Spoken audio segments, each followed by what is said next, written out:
Zainul Abidin riyen halaman 11. Al-Fatihah. A'udzubillahi minasyaitonir rajim. Bismillahirrahmanirrahim. Shiratal ladzina an'amta 'alaihim ghairil maghdubi 'alaihim waladdallin. Kula terusaken nggih kultu al-ashah wa anna Muhammadar Rasulullah. Terus di antara syaratnya tasyahud kita melafadzkan asyhadu alla ilaha illallah wa asyhadu anna Muhammadar Rasulullah. Wa sabata lan tetep fi sahihi Muslimin ing dalam sahih Muslim. Itu mulai kultu al-ashah anna Muhammadar Rasulullah. Wa aqallu sholati utai sithik maca sholawat ala Nabi sallallahu alaihi wasallam wa alihi lan keluargane Nabi iku Allahumma sholli ala Muhammad wa alihi.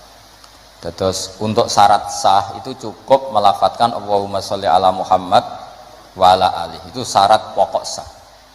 Supaya nanti yang latihan sholat itu ora berat-berat. Nah, boleh nanti kama sholeta itu sumpek apa ngapal wis sumpek.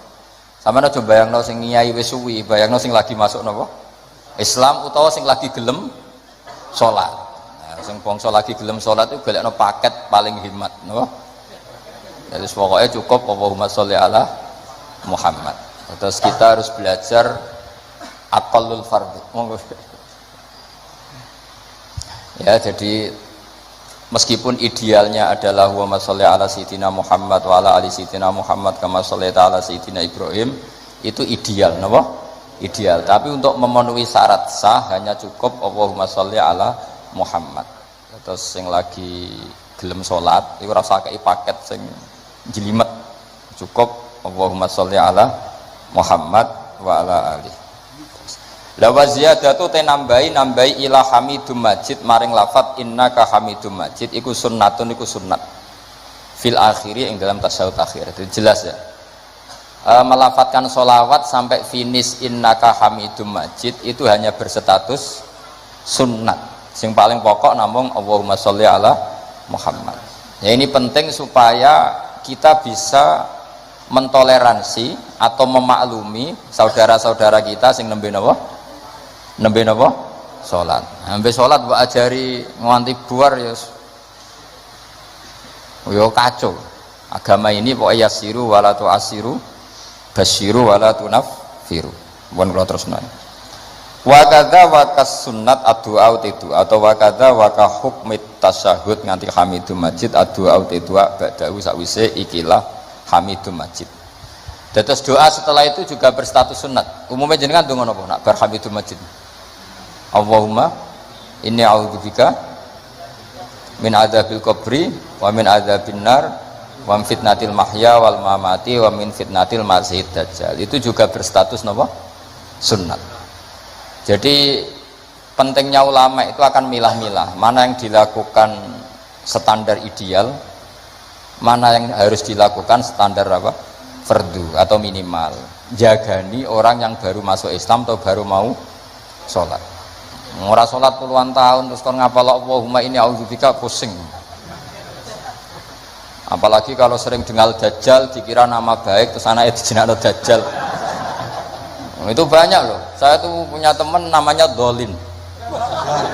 Tak tanya kenapa namanya Dolin, kan ada di Quran. Jadi kadang orang itu mikirnya itu, saya pernah punya santri sorogan, itu nak moco waqala syaitanu lamma qudiyal amru. Di mana nih waqala lan ngendikan. Sopo asyaitonu setan. Loh itu setan kok ngendikan. Ini kan Quran. Karena bacanya tafsir apa? Jalalain.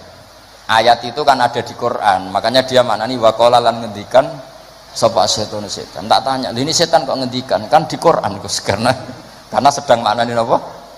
Quran. Ya artinya kalau orang awam kamu ajari wamin fitnatil mahya wal mamati wa fitnatil masih dajjal, pikirannya kok terkenal sekali dajjal itu. Sampai sholat saja disebut. Itu kalau sampai ngidolakan itu sama yang dosa itu. Jadi kalau orang awam wis cukup Allahumma sholli ala Muhammad sing baru sholat atau abangan baru apa? Sholat. Kasih paket hemat sing apa? Yang fardu-fardu saja. Ya, jadi jelas ya. Jadi gunanya fikih itu memastikan mana akal standar paling pokok, mana yang sunnah.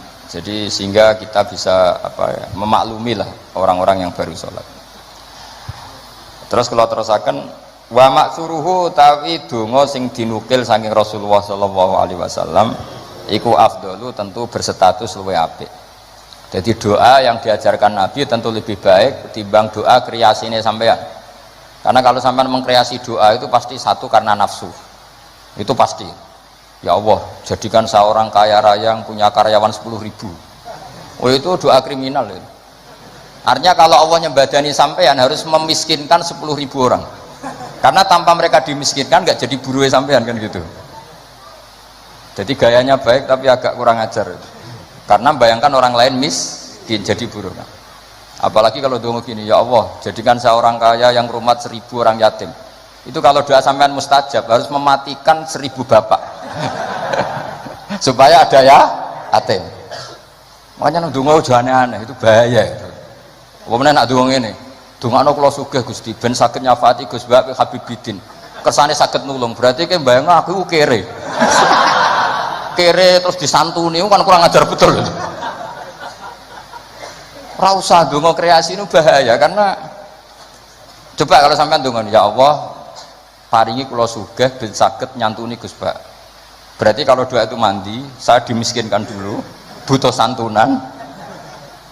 Ngawur sekali doa itu. Makanya yang pernah doa gitu dicabut ya mulai hari ini itu kelihatannya mahabbah tapi itu kriminal itu apa? Enggak boleh. Maka dalam kitab Hikam itu diterangkan gini, saya masih ingat betul di Hikam. Doa itu enggak boleh pakai kreasinya sendiri, meskipun itu wali. Masyhur kan ada wali dia itu hamal. Hamal itu tukang mikul barang di pasar itu. Jadi dia dapat opah itu karena manol. Apa kalau di sini? Hamal itu, tukang manol. Kuli angkut itu. Basa Jawa nih kok. Manol. Kok tahu? Konco. Itu dia tukang manol di pasar gitu. Dapatnya uang kalau ngangkat barang dari toko ke mobil mungkin ya kalau sekarang contohnya mobil. Karena dia itu wali, setelah dapat uang kalau sekarang mungkin hanya 5.000, makanya cukup untuk beli uduk, bisa makan sudah. Nggak usah nunggu 10.000 itu sudah kedonyan kalau wali. Wali punya uang 10.000 itu sudah kedonyan. Wali itu ya. 5.000 pulang bisa makan ya sudah. Makanya sekali, kalau wali 3 kali susah jadi wali. Hanya sekali. Kecuali jalur khusus. Habib itu jalur khusus, nggak bisa dikiaskan. Itu terus berdoa gini, ya Allah saya ini kekasih jenengan, saya makan hanya butuh sekali untuk kuat sujud. Bu ya saya kasih rezeki yang nggak usah kerja. Masuk wali jadi manol. Singkat cerita ada satu peristiwa dia dituduh maling terus dipenjara. Penjara tiap pagi dapat rezeki, sore dapat rezeki. Terus tanya, ya Allah kenapa harus di LP? Kan kamu minta rezeki tambah kerja. Rezeki tambah kerja ya penjara itu. Terus semenjak itu dia kapok donga yang kreatif. Karena tadi kan dia minta rezeki yang tambah kerja. Apa itu coba? Penjara. Itu akhirnya. Makanya tidak usah berdoa yang aneh-aneh. Ya, tidak usah berdoa yang apa? Termasuk berdoa gitu. Ya Allah saya ingin kaya supaya bisa nyantuni Gus Bak. Itu kriminal. Karena kalau Allah nyebadati doa kamu memiskinkan saya, layak disantuni, terus kamu santun. Nggak boleh doa seperti itu. Nggak boleh. Atau ya boleh tapi aku yakin nggak mandi. Ya nggak apa-apa. Paling nggak mandi aja. Karena Allah mesti mihak saya lah. Itu sembrono tuh. Makanya wama suruhu afdol, doa yang dinukil dari Rasulullah SAW itu tentu lebih afdol karena diujarkan atau dilafatkan oleh orang sing afdolul khalqi. Makanya Sayyidah Aisyah tuh gak mau resiko kalau berdoa itu masyhur Sayyidah Aisyah. Inni as'aluka ma sa'alaka minhu apa bihibib. Inni as'aluka ma sa'alaka minhu habibuka Muhammad. Terus wa asta'idzu bika mimma sta'adza minhu habibuka Muhammad. Jadi saya minta sesuatu yang pernah diminta oleh kekasihmu yaitu Nabi Muhammad, dan saya berlindung dari sesuatu yang pernah nabimu berlindung. Jadi karena nggak mau resiko. Ada sahabat berdoa, ya Allah berikan saya kesabaran yang sempurna. Itu sama Nabi ditegur, jangan kamu tidak kuat. Karena kesabaran yang sempurna di bojo mati, di anak mati, sing ngutangi nageh, tangga ora percaya, nyai gagal. Karena kalau minta sabar yang sempurna kan ujiannya harus ekstrim. Bojo minggat, anak minggat. Makanya kan Nabi jangan minta doa seperti itu. Nanti kamu tidak kuat. Padahal kesannya religius, minta ya Allah saya jadi orang yang sabar. Karena sama Nabi ditegur, jangan kamu ndak. Ya jadi jangan berdoa yang kreasi, itu efeknya itu ndak baik. Ya, wa maksuruhu afdal. Kalau kesusahan ya semuanya Rabbana atina fid dunya hasanah. Ya itu aja aman itu, Pak. Aman itu. Doa sabu jagat kata orang-orang itu pokoknya Rabbana atina fid dunya hasanah wa fil akhirati hasanah wa qina adzabannar. Jadi wa maksuruhu afdalu. Mun mriki wonten bawah menika. Utawi donga sing dinukil sangka Rasulullah sallallahu alaihi wasallam iku afdalul luwih utama. Wa minhu lan iku setengah saking maksur utawi donga Allahumma ighfirli ma qaddamtu wa ma akhartu. Ada yang hafal? Terus wa ma akhartu wa ma asrartu wa ma asraf. Urutannya dulu. Allahumma ighfirli ma qaddamtu wa ma akhartu wa ma asrartu wa ma a'lantu. Terus antal muqaddimu kok nak bab donga apalan ya tukang jaluk ternyata ya. teruskan ilahi anta subhanak terus ini kuntu itu mesti malaikat selangit bilang kamu minadz zalimin. Ini kuntu minadz zalimin. Terus ada lagi yang populer, Allahumma firli dzambi kullah, terus dikohu wa jillahu wa awalahu wa akhirahu wa alaniyatahu wa sirrah. Jadi doa yang maksur itu lebih apa? Afdol. Tapi tadi ya kalau untuk ngajari orang awam nggak boleh panjang-panjang, terutama yang jadi imam. Nanti kasihan yang jadi apa? Makmum. Jadi ajarannya Nabi itu kalau orang jadi imam, sholatnya itu disuruh cepat. Itu zaman sahabat. Cepat tuh nunggu disuruh. Alhamdulillah kan kita tanpa disuruh sudah cepat. Jadi zaman sahabat itu zaman masih waras, sehingga untuk sholat cepat saja nunggu diperintah Rasulullah. Andai kan Rasulullah menangi zaman akhir, pernah perintah cepat apa enggak? Oh enggak pernah, karena sudah cepat sekali, sudah tidak cepat lagi ya Pak. Cepat sekali, malah mungkin agak dilarang. Maksudnya cepat ya tidak seperti itu. Karena kita sudah parah. Masa terawih hanya berapa? 7 menit ya? Itu 20 rakaat berarti 7 menit itu berapa berarti? Itu dibagi 20 berarti per 3 menit ya? Dapat 2 rakaat. Itu parah itu. Untungnya sholat sunat, kalau sholat fardu tak demo itu. Ya itu ya, jadi termasuk yang warid atau maksur adalah Allahumma firli ma qaddamtu wa ma akhartu saterusnya. Wa yusannu lan den sunanto apa ala yazida ing yen ora nambe apa doa ala qadri tasyahudi ngatasé kadar tasyahud wa sholati lan kadar sholawat ala nabi sallallahu alaihi wasallam. Nah ini fikih yang sangat saya setuju. Sebaiknya kalau minta sesuatu kepada Allah tidak melebihi sighatus tasyahud atau sighatus sholawat ala Rasulillah sallallahu alaihi wasallam. Ini fikih yang sangat etis menurut saya, sangat beretika. Mosok nyebut Nabi Allahumma sholli ala Muhammad berapa kalimat Allahumma sholli ala Muhammad misalnya 3 kalimat, padahal Nabi yang mensyafaati kita yang sudah baik mengeluarkan kita minadz zulumati ilan nur, tapi ketika kepentingan kita bisa berkalimat-kalimat. Iku jare Allah mesti ngene iki piye eling Nabi ne mau tolong kalimat eling hajate dhewe berkalimat itu gak ada etika. Mana ndonga ku aja nglangkai kadar tasyahud dan sholat alan Nabi. Makanya saya itu termasuk orang yang kalau baca sholawat itu jarang berdoa, mau sidik tok di belakang. Jangan sholawatnya sedikit, kemauannya banyak. Makanya sholawat masisiyah itu menurut saya itu bagus sekali, karena nyifati Nabi panjang sekali. Nabi adalah orang yang manfalakotil anwar waratakotil hakoib, disifati banyak baru minta sedikit. Kalau kamu kan enggak, Allahumma barakati sholat ala Nabi Muhammad salli ala Muhammad ikdi hajatina wa hajati abaina wa abnaina. Terus bakas bapak boe tangga nyebutin Nabi pisan tapi nyebut hajatnya gak barbar. Itu sangat tidak sopan dalam aturan yang benar. Tapi dalam aturan toleransi itu tidak apa-apa, ilmunya baru sampai situ, paham ya? Jadi ini jelas ya, apa wa yusannu apa tadi itu? Wa yusannu alla yazida ala qadri tasyahud wa sholat ala nabi sallallahu alaihi wasallam ya. Doa itu ya sunat Tapi usahakan proporsinya jangan lebih panjang ketimbang apa? Syahadat dan sholat. Karena ini menyangkut etika. Menyangkut apa? Etika. Masa nyifati Allah sekenanya, misalnya ingat Nabi juga sekenanya, kemudian ingat hajatnya sendiri panjang. Ini jelas ya, jadi itu etika ya. Makanya alhamdulillah guru-guru kita ngajari sholawat itu paket lengkap. Kan kita sholawat kita kan paketnya lengkap. Coba sekarang dihitung saja. Allahumma sholli ala sayyidina Muhammad wa ala ali sayyidina Muhammad kama shallaita ala sayyidina Ibrahim wa ala ali sayyidina Ibrahim wa barik ala sayyidina Muhammad wa ala ali sayyidina Muhammad kama barakta ala sayyidina Ibrahim wa ala ali sayyidina Ibrahim fil alamin innaka Hamidum Majid. Terus paket doanya sedikit.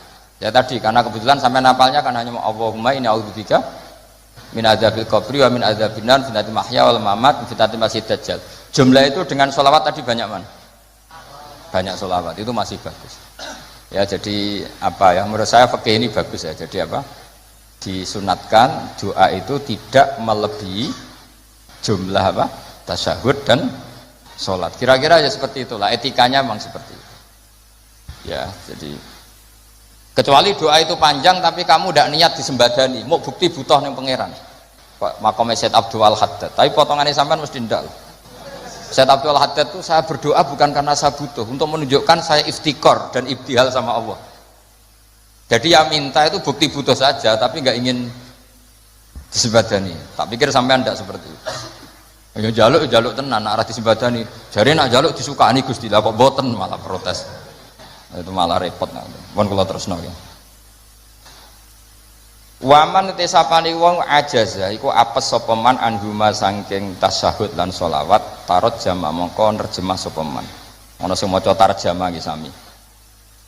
Waya tarot jamu lidua wa dzikri al mandub sapa al ajizu lal qadiru fil asah. Jadi untuk orang yang tidak mampu melafadzkan tasyahud secara bahasa Arab itu boleh pakai apa? Terjemah. Ini enaknya Islam. Dan itu tidak termasuk dianggap kalam ajnabi, kalam yang keluar dari sholat, karena tasyahudnya masih tentang apa? Ibadah. Ya saya teruskan. Tapi alhamdulillah di Indonesia itu tidak terjadi. Di Indonesia itu luar biasa. Yang paling awam pun itu pakai bahasa Arab. Makanya tidak usah bayangkan ada sholat bahasa Indonesia. Makanya ada cerita, ini kisah nyata itu. Ada wartawan Indonesia di Gaza ngeliput perang di tinggi Golan. Dia nggak bisa bahasa Arab, bisanya bahasa Inggris. Ditanya sama wartawan Timur Tengah, kamu bisa bahasa Arab? Nggak bisa. Nah, ya sudah gitu aja, dia ngomong bahasa Inggris sama wartawan Timur Tengah. Setelah sholat, dia jadi imam yang orang Indonesia. Itu fasihnya masya Allah. Kabiro, walhamdulillah katsiro, subhanallah ibu kroto, sampai at-tahiyatul mubarakatus sholawatut thayyibat. Akhirnya dicucuk. Wah kamu tawaduk sekali, bahasa Arab kamu fusha katanya. Karena yang bacanya benar, kabiron maf'ul mutlak ya nasab, wa subhanallahi mudhof mudhofilah ya mudhofilahnya jer, at-tahiyatu mubtada ya rofa, al mubarakatu sifat ya rofa, itu semuanya benar. Robbana munada mudhof ya nya dibuang ya bacanya robbana, laka khobar muqaddam alhamdulillah mubtada muakhir ya benar, dicucuk. Dikira dia bahasa Arabnya fusha karena terkibnya nggak ada yang salah. Terus ditanya, kamu alim ya? Enggak, mancen apalanya gitu. Jadi luar biasa. Makanya orang Indonesia di mana-mana dihormati. Itu orang Arab kalau melihat orang Indonesia sholat tuh mantuk-mantuk. Raine ini kok fasih ngono gitu kan. Karena nggak ada yang salah terkibnya. Ayo coba kamu baca at-tahiyatul barakatus. Itu kalau dengar ahli nahwu kan wah betul itu. Wah, naktul marfu'un. Padahal artinya ya ora iso pokoke ngono. Asyhadu nyakseni sapa ingsun, wah mutakalim wahda betul gitu. Allahumma sholli wa sholli fi al-amr betul, enggak ada yaknya dibinahi ala khaffi harfil illati. Berarti betul terus. Padahal itu hebatnya Indonesia. Coba kalau kita nanti sholat pakai bahasa Indonesia, terus kamu sholat di Timur Tengah, itu kan pasti dianggap aliran. Ini pakai apa gitu. Terus kedua itu kasihan malaikat kalau sampai pakai bahasa Indonesia. Kalau pakai bahasa Arab kan malaikatnya paham. Orang ini minta dimaafkan tuh dosanya. Allahumma gfirli kan gitu. Kan yang enak no malaikat. Kalau doanya bahasa Indonesia ampuni saya kan harus ada kamusnya itu maksudnya. Jadi itu hebatnya orang Indonesia ya. Jadi kiai-kiai kita meskipun kita orang Indonesia di bab-bab ubudiyah dilatih pakai bahasa Arab. Dan itu hebatnya orang paling bodoh pun paling awam pun hafal. Mukjizat menurut saya itu para wali Indonesia itu mukjizat. Coba orang awam penggaweane ning sawah ning Tegal itu bahasa Arab, sholat itu hafal semua. Padahal itu kan sunat-sunat dibaca semua. Kabiro dibaca, ya kan? Doa ya dibaca. Terus yang wiridan sunat Anarabiyal ala bihamdi itu wajib apa enggak? Enggak wajib, tapi orang awam baca enggak? Baca, yang enggak baca malah sing wis mondok, ngerti nak sunat ditinggal. Maka bagian dari kesalahan mondok adalah terus rapati sholat qobliyah. Zaman awam sholat terus. Bareng mondok ora kena apa? Jebule sunat toh. Jadi tambah mondok tambah kacau. Karena apa? Coba anak orang-orang awam yang enggak mondok kalau sujud pasti baca subhana rabbiyal a'la dan pasti. Tapi yang kiai sama santri sering enggak baca, mentang-mentang apa? Sunnah. Bener mana orang awam sama kiai ya lo dalam hal itu? Loh, sembrono. Jadi kadang kita ini korban ilmu. Ya, korban ilmu. Coba santri-santri itu, rata-rata kalau sholat baca doa iftitah enggak? Sama ndak usah protes, oh paling Gus Bak ya ngono, ora usah ngono to. Ya pancen ngono tenan. Tapi ndak saya tok, ini ya amang ya sama ini teman saya. Ini asegap putune Nabi, nek sholat ya ngono padha wae nek sebab. Mergo mondok, zaman rong mondok diwaca kabira walhamdulillah. Karena kalau enggak baca dipedet gurune. Oh, waca. Dikira wajib. Zaman kita kecil itu ngiranya itu wajib. Bareng nak ngerti sunat, perilaku pertama kita apa? Meninggalkannya. Makanya alhamdulillah banyak orang yang tidak alim itu barokah karena supaya sunat-sunat itu dilakukan. Karena sekali alim ditinggal. Oh itu banyak loh orang kaji itu tawafku menengah takoki. Sing wong awam maca takoki. Lah kok menengah? Sing rukun iku mutere, donga iku sunat kabeh. Repot wis. Makanya ada riwayat innalil ilmi tuhyanan katuhyanil mal. Ilmu itu punya arogannya sendiri sebagaimana arogannya orang punya harta. Karena kadang ya apa ya semoga kita tidak termasuk yang itu. Tapi memang ada sih dari ilmu ya karena tadi kalau kadang terlalu lama tahu kalau itu sunat ya akhirnya terus ya meninggalkan tadi ya, tapi ya lah memang ya nyatanya sunat terus kalau teruskan gitu. Watani asyara utai kang kaping 12 iku assalamu. Jadi rukun yang ke-12 adalah salam. Wa aqalluhu ta sithik-sithik salam iku assalamu alaikum. Pakai al ya. Wal asahu ta sing asa iku jawazu salamun alaikum. Boleh misalnya redaksinya bukan assalamualaikum tapi pakai apa? Salamun alaikum tanpa al. Al asoh mansus la yudzi uranyukupi apa salamun alaikum hu ing iki wong. Wallahu a'lam. Wa annahu lan satemene kelakuan iku la tajibu ra wajib niyatul keluar saka salat maksud. Wa akmaluhu te sempurna-sempurnane salam assalamu alaikum warahmatullah. Ya kita kan jadi sebetulnya yang waalaikum. Tapi karena kita taunya assalamualaikum warahmatullah ya kita semua bilangnya assalamualaikum warahmatullah. Marrota ini kelan rong ambalan yaminan kelawan arah nganan wasimalan kelan arah ngiwa. Multafitan hale wong sing melengak fil ula ing dalam taslimah sing ula hatta yura. Sehingga iso den tingali apa khadduhu pipine wong al aimanu kang kanan. Wa fisaniyati al aisaru iso ditingali pipi sing kiwa. Jadi melengake tenanan. Sekiranya orang di belakang kamu bisa melihat pipi kamu. Tapi itu sunat tok loh ya. Gara-gara sunat banyak yang tidak melakukan. Sebenarnya salam itu sampai gini. Sehingga orang di belakang kamu bisa melihat pipi. Ya kalau dari kanan ya pipi kanan, nanti kalau ke kiri ya pipi kiri. Terus nawiyan khale wong sing niat assalama ing uluk salam alaman ing atase wong an yaminih wa yasari minal malaikati wa insin wa jinnin. Ketika bilang assalamualaikum salam untuk kalian semua. Nah, itu niatkan untuk malaikat yang di kanan kamu atau manusia di kanan kamu. Karena redaksinya harus ada objeknya assalamu alaikum, salam untuk kalian semua. Kalau gak niat untuk malaikat kan nanti repot. Nak pinggiran tembok atau pagar. Terus pagar itu piye karepe barang mati kok disalamin. Itu kamu niatin. Dan kita pasti diikuti malaikat yang masyhur ya Raqib Atid. Disalami terus. Ben rodo nak kita salah iku rapati ditulis tenanan mergo napa? Lah ya betul di hadis-hadis gitu. Malaikat bagian kesalahan itu kalau kamu salah itu sebenarnya tidak berani nulis karena sungkan malaikat yang di kanan. Jadi malaikat itu ya punya sungkan. Kamu kira terus lonang itu enggak? Ada etikanya. Jadi malaikat yang nulis kebaikan sama yang nulis keburukan itu senior yang nulis kebaikan. Sehingga kalau kebaikan 1 ditulis berapa? 10. Kalau keburukan 1 kalau nggak jadi dilakukan malah ditulis baik. Ya kan? Asal nggak jadi loh ya. Nah kalau jadi ditulis tapi agak buram. Karena sekali istighfar disuruh ngapus. Jadi sebenarnya jadi umat Islam itu penak, pokoknya gampang. Tapi jangan terus model dagang, 1 hari saya sudah kebaikan 1, boleh maksiat 10, masih impas ya, tidak boleh gitu. Agama tidak boleh di logika gitu. Lama-lama kamu sholat di masjid haram kan sama dengan 1000 sholat, terus pulang nggak usah sholat 1000 kali ya kan masih ada. Wah ya kacau kalau agama seperti itu ya kacau. Nggak boleh agama dimainkan gitu, nggak boleh. Saya teruskan ya. Wayan bilan niat sopal imamu imam niat assalamu ing salam alal muktadina ing atase makmum sing anut salate imam. Lawahum utawi para muktadun sing para makmum niat ar-radda yanbuna ar-radda ing balesi alaihi ing atase salamin imam. Terus apa? Salat terakhir ditutup dengan assalamu alaikum warahmatullah. Idealnya juga diniati keluar dari sholat.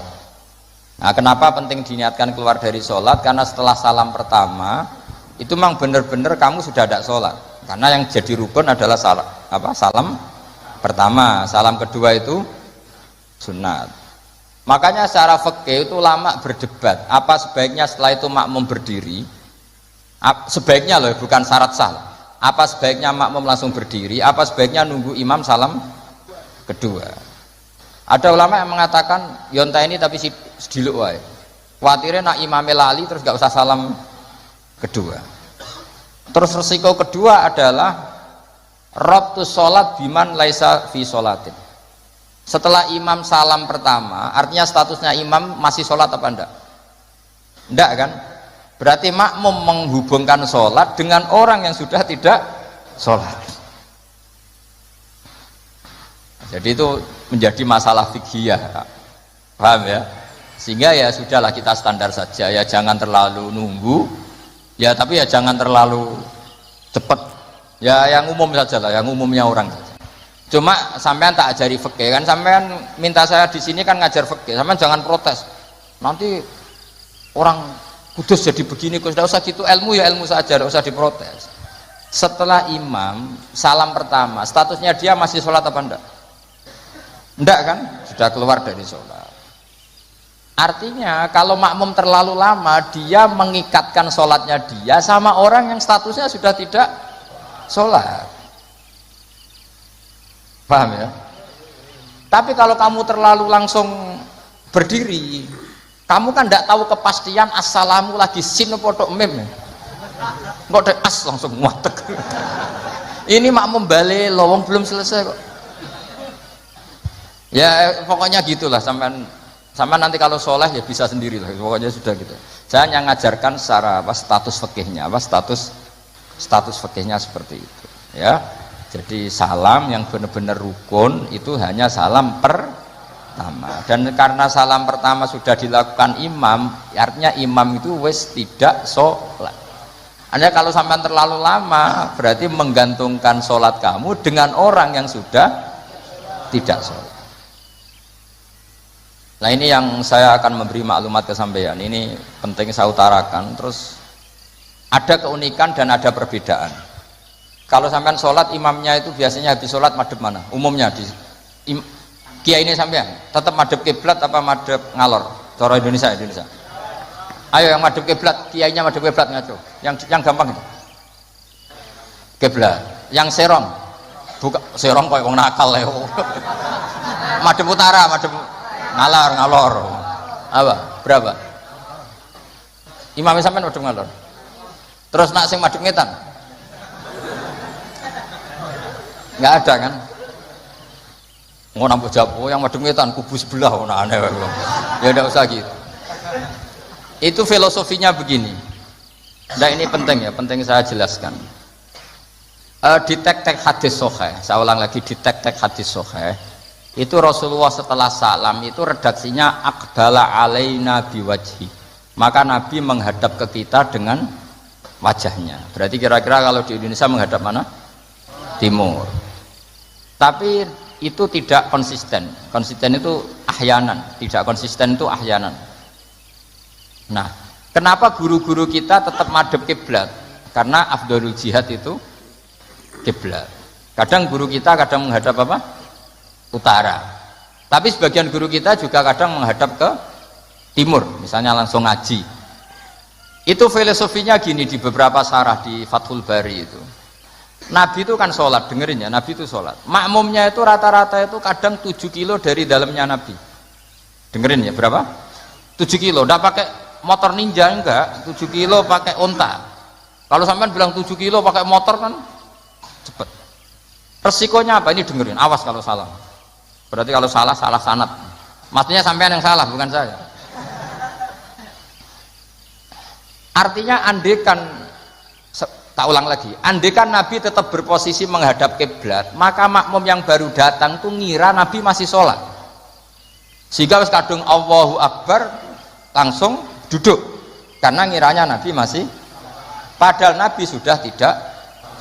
Maka untuk mengantisipasi itu Nabi memaklumatkan diri dengan akhwalnya, perilakunya, beliau menghadap makmum supaya ada kepastian kalau beliau sudah selesai sholat.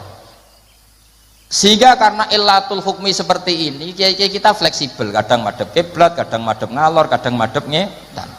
Itu ada filosofinya, orang gagah-gagahan. Ada yang madhep ngetan terus, pokoknya Nabi seperti ini, tidak seperti itu. Semua perilaku Nabi yang tidak wajib itu disara-sara disebut ahyanan, sesekali tempo. Maka yang penting bagi imam itu begini, yang penting setelah selesai salam itu tunjukkan kalau sholat kamu selesai. Makanya banyak yang terus astagfirullahaladzim buanter untuk menunjukkan ini sudah mulai wiridan ba'das sholat. Jadi sebetulnya kalau menurut fikih beling itu boleh saja kamu mengatakan bersalam wis bar ludul. Tapi itu kan beling sekali masuk bar sholat. Tapi itu bagus untuk kelas kamu, maksudnya supaya ada kepastian bahwa sholatnya sudah selesai. Oh, Nabi utut. Wah, ini malah lebih sesat lagi yang di belakang ini. Itu ada ilmunya, sampean cek di Fathul Bari. Supaya kenapa saya cerita ini, biar yang menghadap ngalor ya gak fanatik, yang menghadap ngetan juga tidak. Karena itu hanya untuk menunjukkan kalau Nabi sholatnya sudah selesai. Coba bayangkan, Nabi itu idola kan, sudah jauh-jauh 7 kilo ke situ naik unta atau naik kuda, terus ngerti Nabi masuk madhep kiblat, mesti cara sampean alhamdulillah Nabi urung salam kan gitu. Barang wis melok lungguh dibeli Nabi subhanallah subhanallah alhamdulillah. Lah terus makmume beling, wah rugi aku. Repot, mosok makmum Nabi kok muni rugi. Mari Nabi ra kondo nak wis bar. Perkara ndak kira-kira seperti itu. Nah, daripada perkara Nabi secara akhwal menunjukkan kalau sholatnya selesai, Nabi menghadap makmum sebagai maklumat kalau sholatnya sudah selesai. Clear ya? Sehingga kamu tidak perlu berdebat sunat mana Gus, madhep ngalor sama madhep ngetan. Kok malah takok sunat? Ngaji sik lagi takok. Senengane gugat. Ya ngaji sik, alim sik lagi takok. Lah nek salim rasa takok ya alhamdulillah. Ini ndak usah alim takok gugat. Mana sunahnya kalau Nabi madhep ngalor? Sesuk tak takokno, mana sunahnya cangkem elek? Kan yo ora ono. Angger wong kok mbok so lama-lama. Mana sunahnya kalau Nabi pernah di Indonesia? Malah panjang kan apa? Ndak usah gitu ya ngaji. Jadi di sarah-sarah itu diterangkan misalnya kan Rasulullah Shallallahu Alaihi Wasallam idza takallama salasan ahyanan di suatu tempo. Begitu juga Nabi kadang sholat itu hanya astagfirullah salasan suman sorofa. Beberapa kali Nabi sholat itu hanya baca istighfar 3 kali suman sorofa. Ya sudah segitu aja. Ada yang Allahumma a'inni ala zikrika wa syukrika wa husni ibadati. Ada riwayat yang sabbahawa salasan wa salasin wa hamadawa salasan wa salasin wa kabbarawa salasan. Terus kiai-kiai khusyuk semua yang ahyanan ini dikombinasikan jadi satu. Jadi kita yang ahlul ilmi ini eskal, wong Nabi itu paketnya satu-satu, tapi oleh kiai khusyuk itu semuanya dirangkum jadi paket lengkap. Ini ya ada, tasbihnya ya ada, doanya ya. Maka makmum-makmum yang kesibukan ini bingung, ini gimana ini kok paket lengkap, kan lama akhirnya. Lewong sholat yang rukun saja lama nggak boleh, apalagi wiridan. Maksudnya bukan terus nggak boleh ya, enggak, maksudnya yuk mikir makmum. Makanya diantara ciri khas Indonesia itu walinya sebagian diyakini dari Samarkand, dari Tashkent, Uzbek, sebagian tentu. Itu saya ketika mondok di Mbah Mun, itu Mbah Mun yang mimpin sholat, itu kalau wiridan ya separuh sudah bubar. Saya pernah di Lirboyo melihat ya separuh sudah bubar.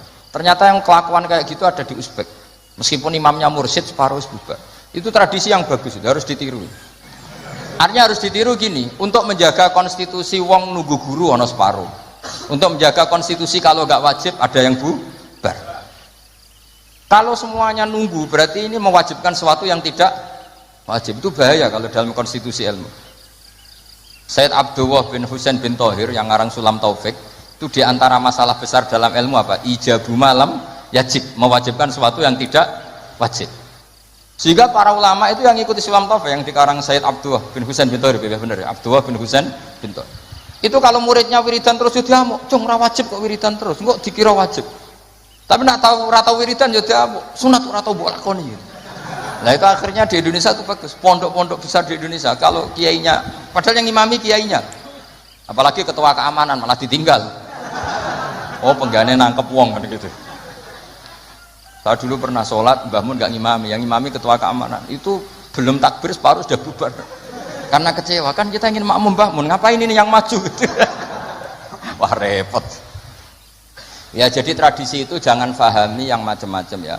Bubar separuh, anggap saja menjaga konstitusi ilmu bahwa tidak boleh yang nggak wajib berstatus wajib. Tapi yang tetap wiridan ya monggo, mungkin tidak punya kesibukan. Sehingga Quran itu fleksibel. Orang baik itu siapa? Orang baik adalah yadhkuruna wa qiyamau wa qu'udaw wa ala junubihim. Jadi wiridan tidak harus lungguh, sambil berdiri ya boleh, sambil jalan ya boleh. Fa idza qudiyatis sholatu fantashiru fil ardi wabtaghu min fadlillah wazkurullaha katsiran. Itu ayat wazkurullaha katsiran itu setelah fantashiru ya sudah, kalau mau bubar ya bubar enggak apa-apa. Tapi harus selalu ingat Allah. Jadi dulu itu ulama dulu itu rileks. Makanya di kenangan hadis-hadis sahih, famin naman kada, sebagian kita begini, sebagian kita gini. Padahal itu masih disaksikan Rasulullah Shallallahu Alaihi Wasallam, karena nggak boleh ijabu malam yajib. Dari Sayyid Abdullah bin Husain bin Thohir, pengarang Sulam Taufik, di antara kesalahan dalam ilmu adalah apa? Mewajibkan sesuatu yang tidak wajib. Sehingga Rasulullah saking menjaga konstitusi itu, Rasulullah itu figur yang luar biasa. Sampean sowan bupati atau sowan kiai, bar rokok, bar tangi turu, kira-kira sopan apa enggak? Enggak sopan kan? Harus sikatan dulu. Sebab itu normalnya sikatan itu wajib kalau mau sholat. Sowan kiai wes sikatan. Tapi Nabi kalau mewajibkan sikatan, maka melanggar konstitusi ilmu, karena mewajibkan sesuatu yang tidak. Padahal Nabi berhak, karena beliau Nabi, musyarrek. Tapi Nabi ngedikannya kelihatan ngeper. Tapi ngeper ini menunjukkan Nabi betapa mutabakhir fil ilm. Laula an asyukko ala ummati la amartuhum bisiwak inda kulli sholat. Umpama gak masakoh ning umatku, siwak tak wajibno. Karena secara etika harusnya wajib. Tapi secara konstitusi nyatanya tidak wajib. Nah karena baina ini, kira mana nih baina? Ya antarane iku, Nabi ngendikane laula an asyukko. Nabi itu suka qiyamul lail, itu suka sekali, bukan gak sekedar suka. Sehingga beliau qiyamul lail di masjid. Tapi ketika sahabat ikut qiyamul lail lagi, Nabi enggak keluar lagi karena takut dianggap wajib. Itu Nabi. Makanya saya itu sebenarnya kepengen poso Senin Kemis, tapi anggar kiai kok poso Senin Kemis kok dikira wajib. Mengenai aku ora tau poso. Maksudnya aja ditiru, ini buat cerita. Ini agak-agak arogansi ilmu, tapi memang harus ada yang jaga konstitusi ilmu. Ini saya punya teman ya amang rokokan. Mungkin untuk menunjukkan ada kaul sing ngarani oleh. Wah, buktinya aku rokok. Tapi saya nggak rokok. Jadi harus ada yang menjaga konstitusi. Saya sering ngecek beberapa hadis. Nabi itu kalau ada sesuatu yang positif, inginnya itu diwajibkan. Tapi cara konstitusi nggak wajib. Misalnya menggambarkan betapa pentingnya taatnya istri sama suami. Nabi ngendikan gimana tuh? Kalau saja boleh seseorang makhluk boleh sujud sama makhluk, maka saya akan memerintahkan seorang istri bersujud sama suaminya. Tentu suami yang tidak kayak sampean, maksudnya itu gambaran sampean harus disujudi, ora dipisoi sampai gitu kan. Artinya Nabi itu menjaga konstitusi ilmu itu luar biasa. Ya kayak tadi, normalnya sikatan itu wajib gak? Wajib kan, normalnya loh. Karena tangi turu berrokokan. Terus muni Allahumma lakal hamdu bul.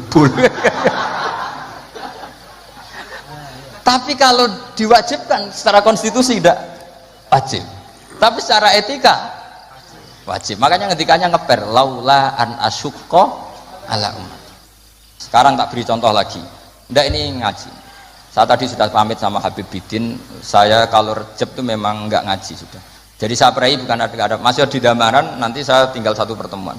Rejab ruah puasa itu saya tidak ngaji seperti ini. Jadi jeda. Anggap aja sinau menel, kulaan. Karena memang kalau mau Rejab itu banyak yang khataman di rumah. Jadi saya fokus ngurusi santri yang mau apa? Khataman. Tapi memang itu adat saya seperti tadi, saya sudah matur Habib Bidin, matur Habib Amang, Habib Ali sudah. Memang artinya nggak ada apa-apa, bukan karena bosan sampean bosan. Ya rontok lah mungkin, tapi bukan karena itu. Bukan. Saya beri contoh, sekarang doa paling mustajab itu jam berapa? Kalau jam Indonesia kira-kira jam 3 kan, atau setengah 4 lah. Kenapa harus ada sholat isya yang di Kudus jam berapa misalnya sholat isya? Biasanya setengah 8, anggap aja setengah 8 lah aman kalau jam. Maka Nabi ini ngeper, tapi ngepernya pinter, ngeper dari ilmu, bukan ngeper dari ragu. Ngeper itu ada dua, ada ngeper karena nggak ngerti, ada ngeper saking pinternya. Kayak saya ini kalau ngaji sampean itu kan ngeper, di satu sisi sunat karena diminta Habib Bidin, di sisi lain setengah dosa meninggal pondok. Itu mesti ngeper, kalau orang alim ngeper. Kayak sampean ngaji ini, saya tidak tahu malaikat ditulis ngaji cari ilmu, apa nggak dari masalah di rumah, tidak tahu saya. Itu orang alim pasti ngeper. Beda tipis ya. Itu mesti, itu bukan mungkin, mesti. Coba status anda ini nyari ilmu apa nggak dari masalah? Sebagian ya nyata nyari ilmu yang nggak punya masalah, sebagian ya memang. Maka penjaga kuburan di wali-wali tak tanya, wong sing tukang ziarah piye? Ngene Gus, nak ziarah sak jam, biasanya wong bener. Nek telung dino alamat. Itu bukan karena hebat, mesti utangnya akeh. Apa meneh nak sak wulan, wah rondok itu mesti rondok buron batal. Maka Mbah Mun pernah cerita ke saya. Jadi kiai itu ya sinau, kadang itu ya keliru. Tak pikir keliru apa? Ternyata gini. Dhisik aku latihan kiai, iku nek ana bocah prainan ning pondok tak puji. Wong prainan kok gak mulai, berarti cah sregep. Pernah Mbah Mun sebagai orang soleh itu husnudzon. Suatu saat ditakoki, "Cung kok ora mulai wong prainan? Timbang ning omah kan ngarit, Mbah." Kagetnya Mbah Mun. Lha cung tiwas husnudzoni gitu. Ya kan daripada ning omah prainan ngarit kan ada ning pondok. Coba kalau sampean ini di rumah, wah ambek bojomu, kono anak murusi. Lawang tutup, wedhus mlebokno. Daripada gitu ngaji gitu. Tapi ya ada yang, tapi tidak semua. Saya yakin tidak semua, cuma banyak. Ndak, ini bukan suudzon, ini ilmu. Ilmu itu tidak suudzon. Ilmu itu analisis, apa? Analisis. Loh, itu betul loh. Saya meskipun guyon itu punya sanad. Nabi itu setiap kali ada perempuan hijrah ke Madinah, pertanyaan pertama gimana? Kamu ikut saya karena iman billah wa rasuli, apa kamu ada masalah dengan suami? Jadi kalau sekarang kamu ngaji, ini ada masalah sama istri apa nyari ilmu? Ayo jawab. Kalau nyari ilmu, buktinya dapat apa enggak? Kan nyari tidak perlu ketemu, Gus, ya sudah dibantah. Saya teruskan ya. Betapa Rasulullah itu luar biasa menjaga konstitusi ilmu, tapi yang menjaga etika. Sudah, kalau doa mustajab 3:30 atau jam 3. Kenapa sholat isya 7:30? Yang di waktu yang tidak begitu itu Nabi pernah sholat isya itu 3:30 kalau jam Indonesia kira-kira. Sampai Umar masyhur itu. Nama Sibyan, orang-orang sudah tidur. Oh, nah Umar sampai bengok-bengok supaya Nabi itu bangun. Tapi bangunin Nabi gak berani. Pokoknya bikin agak gaduh supaya Nabi memperhatikan. Dulu nggak ada sholawatan pakai terbang. Kalau ada mungkin terus sholawatan. Akhirnya Nabi rawuh, senyum-senyum Nabi. Saya tahu kalian protes karena sholat saya tidak lazim. Biasanya 7:30 kok ini 3:30 kira-kira gitu. Tapi laula an asyqa ala ummati, andaikan saya tidak beratkan umatku, yang benar sholat isya ya jam seperti ini. Karena ini saatul ijabah. Jadi Nabi itu antara mengakui kalau itu saatul ijabah karena yanzilu rabbuna iku idza yabqa sulusul lailil akhir. Tapi dengan kenyataan kalau itu diteruskan masyaqqah bagi umatnya. Tapi kalau Nabi tidak pernah melakukan, dikira waktu afdol sholat isya tetap 7:30, padahal ada yang afdol yaitu 3:30. Entah jam 3 atau 3:30. Maka Nabi ngendikannya 2 kali. Kalau saja tidak memberatkan umatku, maka mereka akan saya ajak sholat isya ya jam seperti ini, karena jatuh pada saatil ijabah. Tapi kan berat gak kalau sampai ajak isya 3:30? Berat apa berat sekali? Berat sekali. Jadi ilmu itu harus dijaga konstitusinya. Ya, ilmu itu konstitusinya harus apa? Dijaga. Kayak tadi wa aqalluhu Allahumma sholli ala Muhammad. Meskipun kita tidak akan meraktekkan sholawat dengan hanya Allahumma sholli ala Muhammad, tapi harus kita jaga. Ben nak ngelatih sholat wong awam sing lagi gelem sholat tidak langsung memberatkan. Coba wong awam lagi sholat mbok latih nganti innaka hamidum majid Allahumma inni a'udzubika min adzab, ora sida sholat karena kesuwen. Jadi makanya ada paket minimalis. Bayangkan orang yang baru sholat ada paket ideal. Bon gitu. Terus saya mohon sekali konstitusi ini dijaga. Terus sebagai kenangan ini tak bacakan yang saya kemarin baca ya. Ini di kitab Hasyatut Turmusi juz 3 halamannya 83. Ya, di kitab apa? Hasyatut Turmusi dikarang Syekh Mahfud Termas. Beliau adalah murid daripada Sohibul I'anas Sayyid Abi Bakar apa? Syato. Jadi kalau sanad saya ya saya, Mbah Mun, misalnya Mbah Zubair. Mbah Zubair diantara gurunya itu Kiai Fakih Mas Kumambang. Beliau pernah ngaji Kiai Mahfud Termas. Kiai Mahfud ngaji sama Sayyid Abi Bakar Syato, terus ngaji Sayyid Zaini Dahlan, terus sampai Syekh Utsman Ad-Dimyati sampai Rasulullah Shallallahu Alaihi Wasallam. Jadi redaksi tahiyat yang kita baca keseharian itu sanadnya seperti ini ya. Ini dengerin ya. Redaksi tahiyat yang kita baca keseharian itu sanadnya seperti ini. Saya baca ya. Bismillahirrahmanirrahim. Qauluhu asyhadu alla ilaha illallah wa asyhadu anna Muhammadar Rasulullah. Mun kepanggih. Warodatu Mekah utawa keriwayat napa anan Nabiya sallallahu alaihi wasallam Lailatul Isra ing dalam bengine Isra. Lama jawaza semangsane wis ngliwati sapa Nabi Sidratul Muntaha ing Sidratul Muntaha.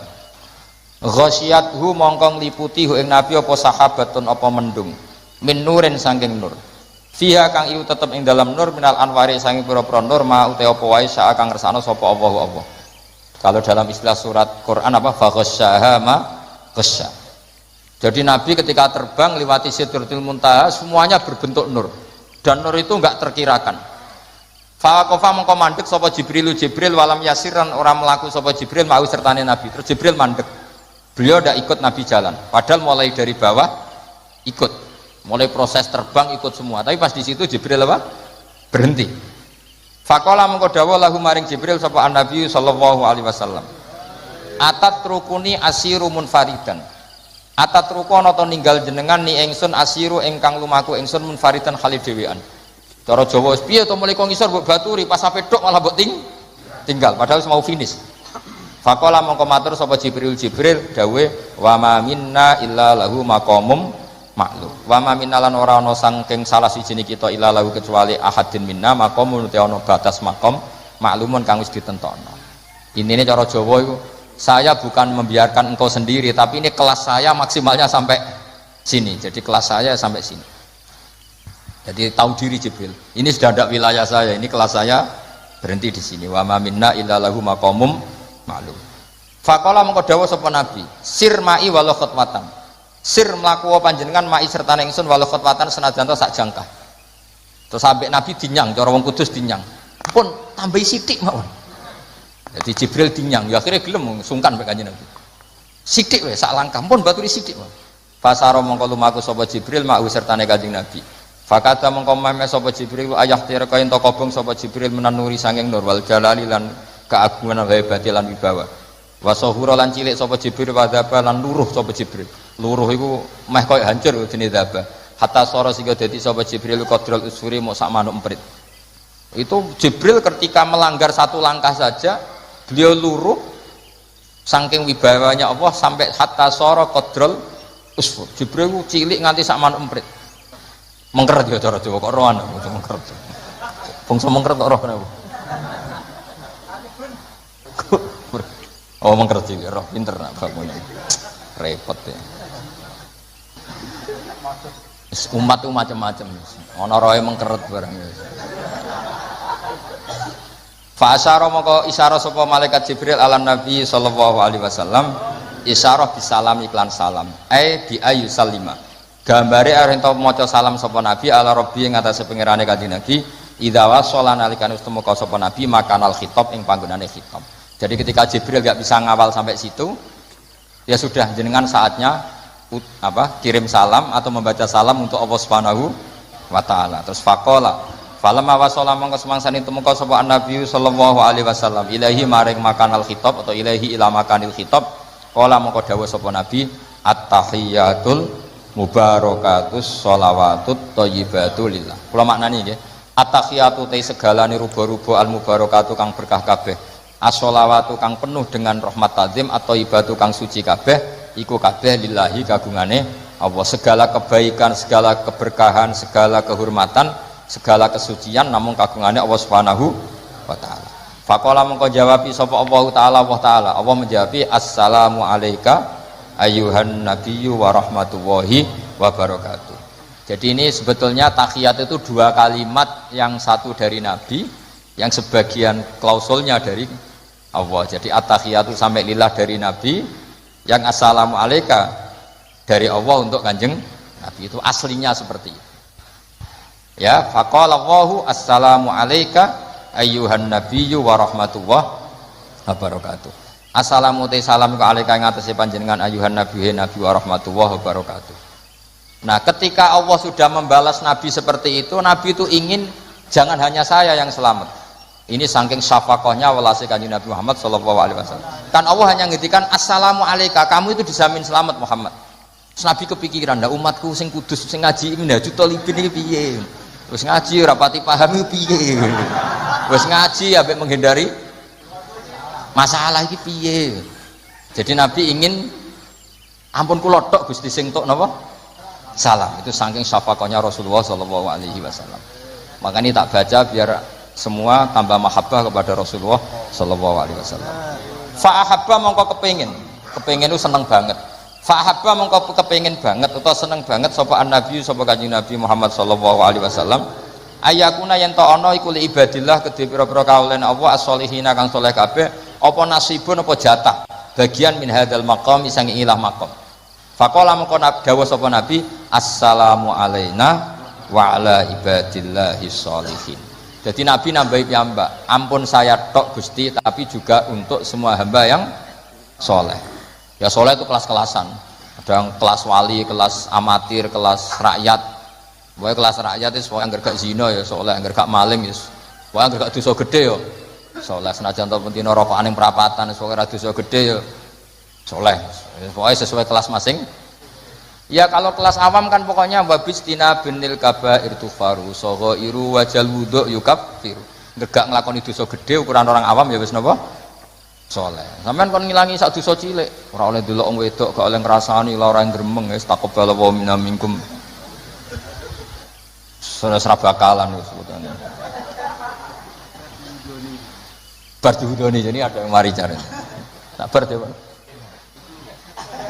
Sing ilang dosane tak gajarane. Delok wong wedok 15 wudune pisan. Berarti sing kandel iki piro? Cek 14. Ini umatnya Nabi bagian kacau, tapi nggak apa-apa. Nanti juga dapat syafaatnya Rasulullah SAW. Ya, jadi Nabi ketika dapat salam dari Allah, beliau ingin salam itu tidak hanya untuk beliau, tapi untuk semua yang soleh, untuk umatnya. Makanya Nabi menambahkan sendiri, Assalamu alaina wa ala ibadillahis sholihin. Karena Nabi berempati, ya, bersimpati, respect sama semua yang ada di alam raya ini, yang soleh, yang iman, makanya soleh ya gampangannya iman. Maka mereka akhirnya menjawab, faqala mengko jawab sama jami'u ahli samawati, semua penduduk langit, asyhadu alla ilaha illallah wa asyhadu anna muhammadar rasulullah. Hadza ifham hadza. Wa inna ma lam yahsul amsni ora hasilin nabi sallallahu alaihi wasallam. Apa misluma? Apa sepadane perkara hasil kang hasil apa mali Jibril kedhi malaikat Jibril minal masyaqqati saking repot wa adami taqati lan orang mampu. Mergo li annan nabiyya kana sakjane Kanjeng Nabi Muhammad sallallahu alaihi wasallam iku muradun iku nabi sing dikersakno rawuh tenggene Sidratil Muntaha wa matlubun lan sing disuwun rawuh teng Sidratil Muntaha. Artinya gini, Jibril mau sampai sana kan sampai terbakar sampai kayak al-usfur. Nabi Musa ketika ingin melihat Allah juga jatuh pingsan. Karena Musa yang ingin melihat Allah. Salahnya kepengen roh, cara Jawa lho, cara Jawa gampangannya ngomong salahnya kepengen roh. Sementara Nabi itu ubudiahnya luar biasa, beliau sholat, beliau dakwah, pokoknya dakwahno agamanya Allah. Terus Allah yang ingin Nabi itu ketemu Allah. Berarti Nabi berstatus apa? Murad, dikehen. Maka beliau tidak mengalami kesulitan kayak yang dialami Nabi Musa. Ya kayak kira-kira gini, saya kesini ditimbali Habib Didin, kan nggak mendapat kesulitan, wong ditimbali, dikawal. Saman kan teko-teko dewe, kadang yang temangsang ningguri kan, kira-kira contoh gampang. Jadi lah misal Gus Bak sing derekno sampean ya tok kene iki batas akhir. Nganti tok munggah diamuki wong, kowe sapa kono ngarep. Ya kira-kira gitulah contoh gampangnya gitu. Nah, Nabi ini muradun wa matlubun, memang beliau dikehendaki Allah ketemu Allah. Sehingga agak ngalami kesulitan kayak yang dialami Jibril dan Nabi Musa. Itu maksudnya apa? Li annan nabiyya sallallahu alaihi wasallam muradun wa matlubun. Fa'ata mongko paring hu ing Kanjeng Nabi sapa Allah kuwatan ing kekuatan wastidadanan kekuatan persiapan litahammuli hadzal maqam maring nanggung utawa bebane ikilah maqam. Bi khilafi sairil makhluqati lan berbedani pira-pira makhluk. Lam yutik ora kuasa sapa ahadun wong suci minhum sang para makhlukat hadzal maqam ing ikilah maqam. Walidzalika lan krana are iki adamu itaqati ahadin minhum. Lama tajalan semangsane muncul sapa Allah walal jabal ing atase gunung indakka mongko dadi hancur apa jabal wa ghara lan luruh apa jabal fil ardi ing dalam bumi wa kharra lan tersungkur sapa Musa saikon hale kesem perminal jalali saking haibahe Allah dil jalali wal ikram. Mergo ni anna Musa kron sak temene Musa muridun wong sing karep ketemu pangeran wa talibun lan sing kepengin ketemu pangeran. Tapi pangerane dhewe kan gak janjian. Maksudnya pangeran itu urung janjeni ketemu Musa wae sing kepe, maka prosedur itu harus ditempuh. Sementara Nabi Allah yang ingin ketemu. Beda napa mboten? Oh, beda sekali. Yang ngojang ngaji sesuk pinter dhewe. Tapi aja terus kula sing kesel sampean sing kepenak. Wa Muhammad dan asatan Kanjeng Muhammad sallallahu alaihi wasallam muradun iku sing dikersakno wa matlubun lan sing diminta. Jadi kenapa Nabi Muhammad tidak mengalami kesulitan? Karena memang Allah yang menghendaki ketemu, sehingga di prosesnya dipermudah matlub. Ya, la wa farqun kabirun bainal maqamin. Wa hadza farqun kabirun bainal maqamin. Wa hadza utawi iki maksudnya iku farqun, iku perbedaan kabirun kang gede bainal maqamin ini antarane dua derajat. Maksudnya derajate murid ya rontok kangelan, tapi nak derajate murid mudah. Ya contoh gampang gitu lah. Kamu dipanggil presiden, tentu dipersiapkan semua untuk ketemu kamu. Tidak kue demo, udan panas urung mesti ketemu. Wong kowe sing karep, ora presidennya sing karep. Nah ini Nabi Muhammad SAW, ini Allah yang menghendaki ketemu, maka prosedurnya semuanya mudah. Tapi Musa yang ingin, maka nggak semudah yang dialami Rasulullah SAW. Terus kalau insya Allah mangke selapan ba'da Syawal ngaos malih kalau niki izin, tapi bukan karena apa-apa, memang saya punya adat meskipun di Damaran saya juga libur. Jadi kalau Rejab, puasa, Syawal itu banyak santri-santri saya khataman. Saya juga menyiapkan ngaji khataman, ngaji puasa, ya semacam-macam lah. Yang jelas ya memang sudah adat saya seperti itu. Jadi ini bukan ada masalah. Nanti ngaji lagi ya di setelah apa? Selapan apa? Syawal. Saya tidak tahu apa setelah Syawal apa dulu kok dan nanti. Setelah sampai nanti kalau ditanya istri kamu dapat ilmu dapat ya. Buktinya apa? Ini fotokopinya. Kalau disuruh baca rekamannya Gus baca ulang. Jadi kalau istri kamu nuntut buktinya apa kalau ngaji? Nih bawa apa?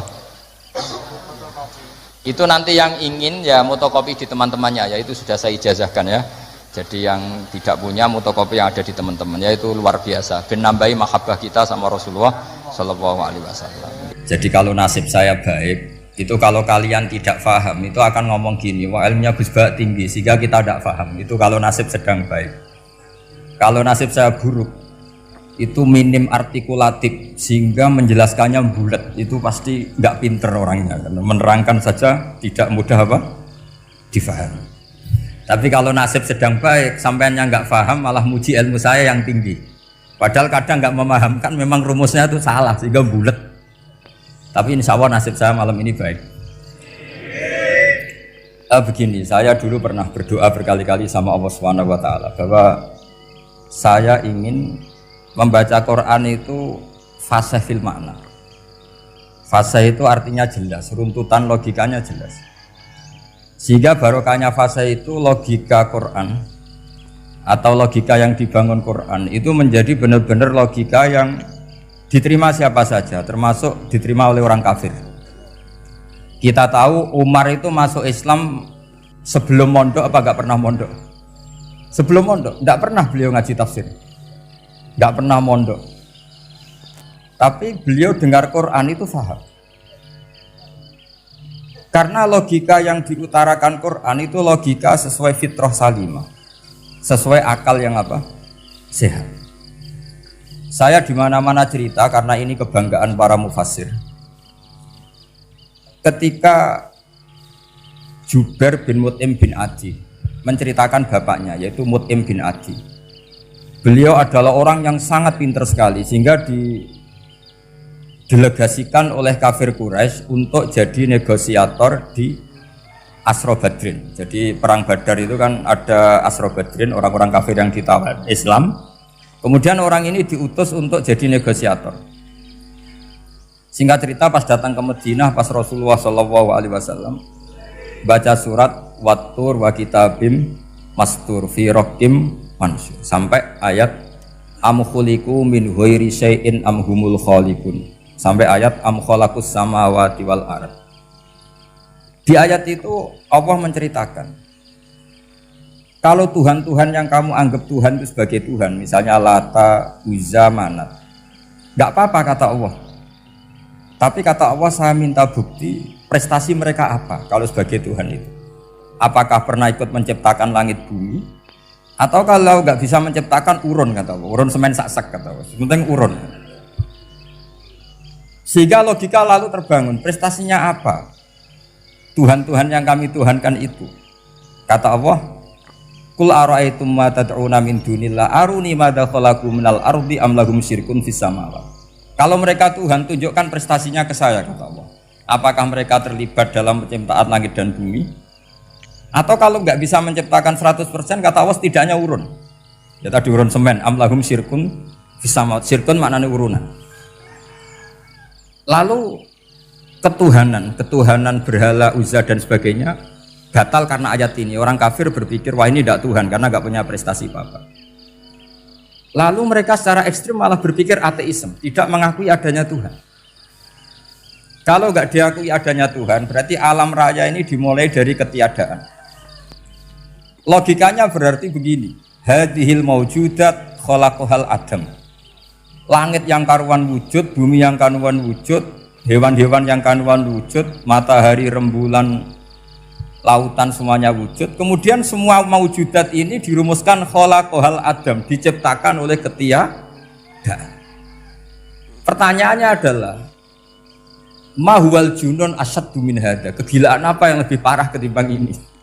Karena sesuatu yang wujud dimulai dari sesuatu yang tidak wujud. Berarti sama dengan mengatakan hadhil maujudat khalaqahal adam. Semua yang enggak ada ini diciptakan oleh sesuatu yang enggak ada. Jadi semua yang ada diciptakan oleh sesuatu yang enggak ada. Maka Quran ketika ngendikan am khuliqu min ghairi syai'in, apakah kalian semua atau mereka semua diciptakan min ghairi syai'in, min ghairi khaliqin maujudin. Saya ngecek di beberapa tafsir, termasuk bukan kitab tafsir tapi maknanya sama seperti di Ihya. Masa alam raya seindah ini, seeksistensi ini, senyata ini kemudian diciptakan oleh sesuatu yang tidak ada. Mereka akhirnya mikir, ya harus diciptakan oleh sesuatu yang ada. Nah, karena sesuatu yang ada ini posisi pencipta, maka harus berstatus super. Nah, super ini oleh ulama dibahasakan wajibil wujud. Maka zat yang menciptakan ini namanya zat sing wajibil wujud. Lalu wajibil wujud ini oleh Islam disebut Allah Subhanahu wa ta'ala. Kayak apa fasihnya Quran bikin logika? Atau orang yang jadi Tuhan itu yang mengklaim sebagai Tuhan? Itu juga mungkin, yang penting mewujud. Siapa itu? Fir'aun. Fir'aun itu mengaku sebagai Tuhan. Dia sudah sah dari segi dia wujud. Namanya orang wujud punya eksistensi, mungkin berkreasi.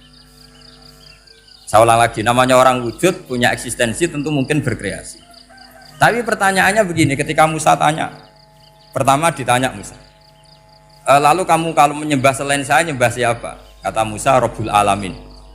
Siapa Rabbul Alamin? Rabbus samawati wal ardi, yang menuhani langit bumi. Terus kata Fir'aun, tidak jawab, manggil Haman. Haman, kamu kan arsitektur, coba ibnili sorhal ali abluhul asbab. Ya Haman ibnili sorhal ali abluhul asbab. Bangunkan sebuah piramida yang tinggi, la'ali at-tali'u ila ilahi Musa, saya ingin melihat Tuhannya Musa.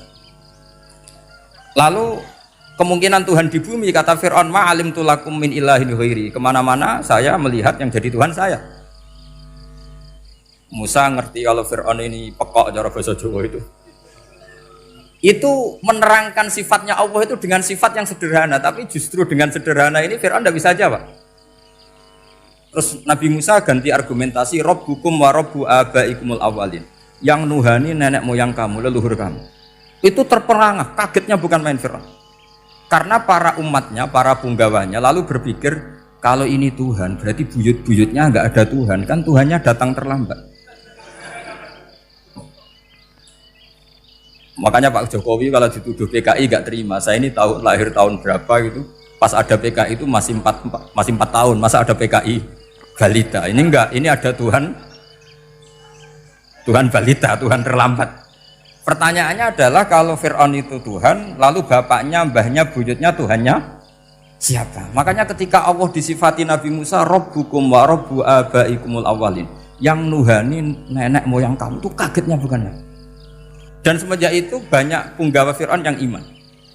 Ini yang akhirnya nanti jadi waqala rajulun mu'minum min ali fir'auna yaktumu imana, atau yang menjadi ayat wajah rajulun min aqsal madinati yas'a. Kenapa mereka menjadi iman? Karena logika Fir'aun Tuhan itu gugur, runtuh. Bisori khil hujjah, dengan logika yang sangat transparan. Jadi ini perlu belajar tauhid. Jadi kalau sampean sudah kalah suara, jangan kalah logika. Kalau sudah kalah suara, kalah logika, jangan kalah tinggal mendengar saja kok tidak paham bangunnya gitu. Jadi ini sering saya utarakan, makanya banyak ulama mengatakan fasihu ibaratil Quran itu bukan sekedar notnya atau sajaknya, kalau boleh dibilang saja, tapi karena runtutan cara berpikirnya. Maka kelihatan sekali di tema-tema Quran. Ketika nyifati Allah Rabbus samawati wal ardi tidak mengalahkan Fir'aun, justru dengan sifat yang ringan Rabbukum wa Rabbu abaikumul awalin bisa mengalahkan Fir'aun. Nah, kenapa sekarang orang tidak fasih baca Quran? Karena tadi perangkat itu tidak cukup. Saya berkali-kali matur, juga sering matur Mbah Mus. Saya itu masih belajar Al-Ibris, Mbah Misbah, Marbawi, semua khazanah tafsir, baik yang bahasa Jawa, bahasa Melayu, itu masih saya pelajari. Termasuk saya pelajari lughatnya. Mulai lughat yang setengah benar sampai macam-macam. Saya tadi matur sama Profesor Said Aqil Al-Munawwar. Memang bacanya harus urut, Said Aqil Al-Munawwar. Karena sekali salah Said Akil Sirat. Sebenarnya nggak apa-apa, ini sama-sama orang alim. Cuma tidak tahu nasib di publik ini, nggak tahu saya ya, macam-macam lah gitu. Namanya orang banyak, nggak usah dijelaskan. Tapi semuanya baik. Saya pernah ketemu Pak Said Akil Sirat itu bilang gini, Gus, orang jadi wali itu sebabnya dua. Mungkin kalau kayak jenengan banyak pecintanya, yang doakan banyak. Kalau saya banyak yang benci, wah itu ngilangi dosa gitu kan. Batin gue dasar wong alim bener woy. Jadi beliau nikmati memang itu. Karena babanya beliau itu sama dengan babah saya yang dari keluarga Kudus. Buyut saya itu kakaknya buyutnya Pak Said Akil. Jadi makanya jangan pernah benci orang alim. Orang alim bulet atau kayak opo itu masih saja punya alasan. Saya itu dengar Kiai Bisri, cerita Kiai Bisri itu tidak ada yang serius. Dulu ketika ada polemik haji yang mu'alim, itu orang kumpul semua di sini. Kata Kiai Bisri, sudah nunggu Mbah Fadl. Mbah Fadl sudah di rumah. Ngiranya orang itu ya Mbah Fadl rawuh diletek. Setelah lama Mbah Fadl tidak datang. Loh Kiai Bisri, Mbah Fadl tidak datang. Lah ya di rumah. Lah mana kok tidak ada? Ya di rumahnya sendiri. Karena beliau nggak pernah bilang di rumahnya. Orang saja yang kepikiran kalau itu rumah leteh. Itu mirip seperti guyonannya Rasulullah SAW.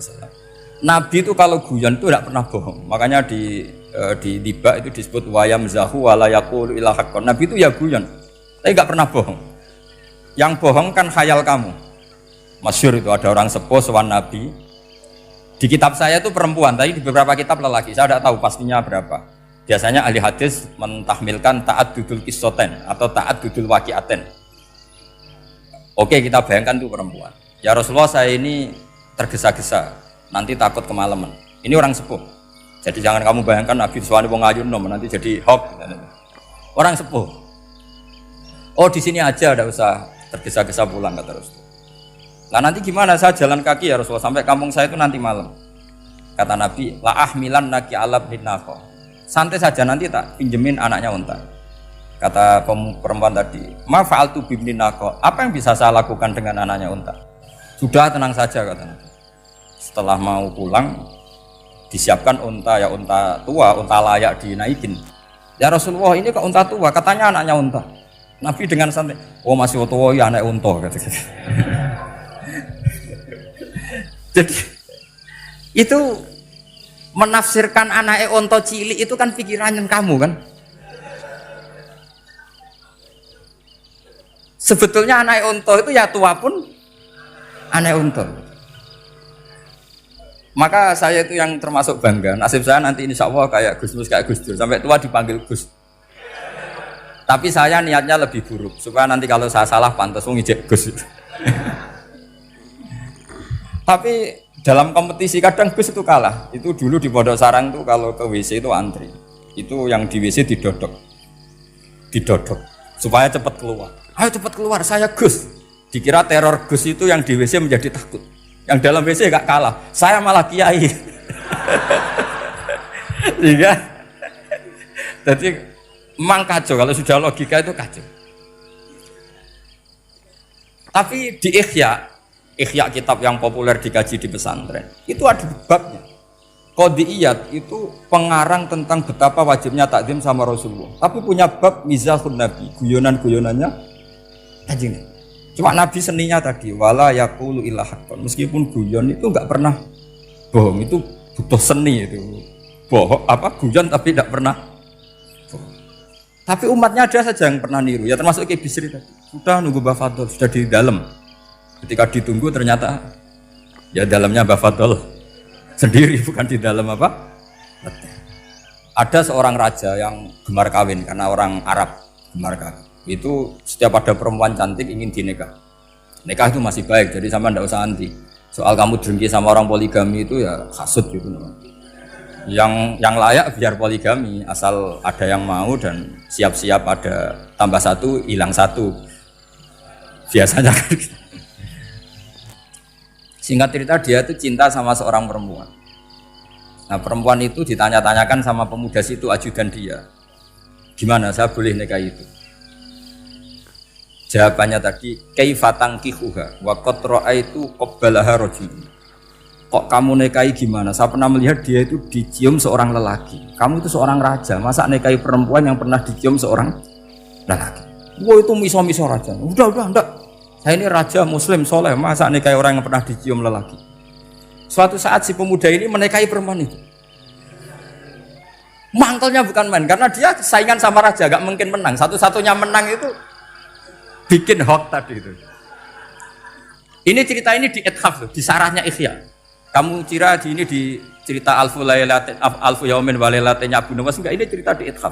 Kitab yang sangat sakral karena sarahnya apa? Ikhya. Setelah nikah, maki-maki raja. Orang tidak punya harga diri, perempuan pernah dicium orang kok dinikahi. Tadri mandalikar rojul, kamu tahu siapa lelaki itu? Gua Abuha, itu bapaknya. Oh terajan wasem, nggak ngerti gue itu. Jadi apa? Kiai-kiai dulu itu rileks.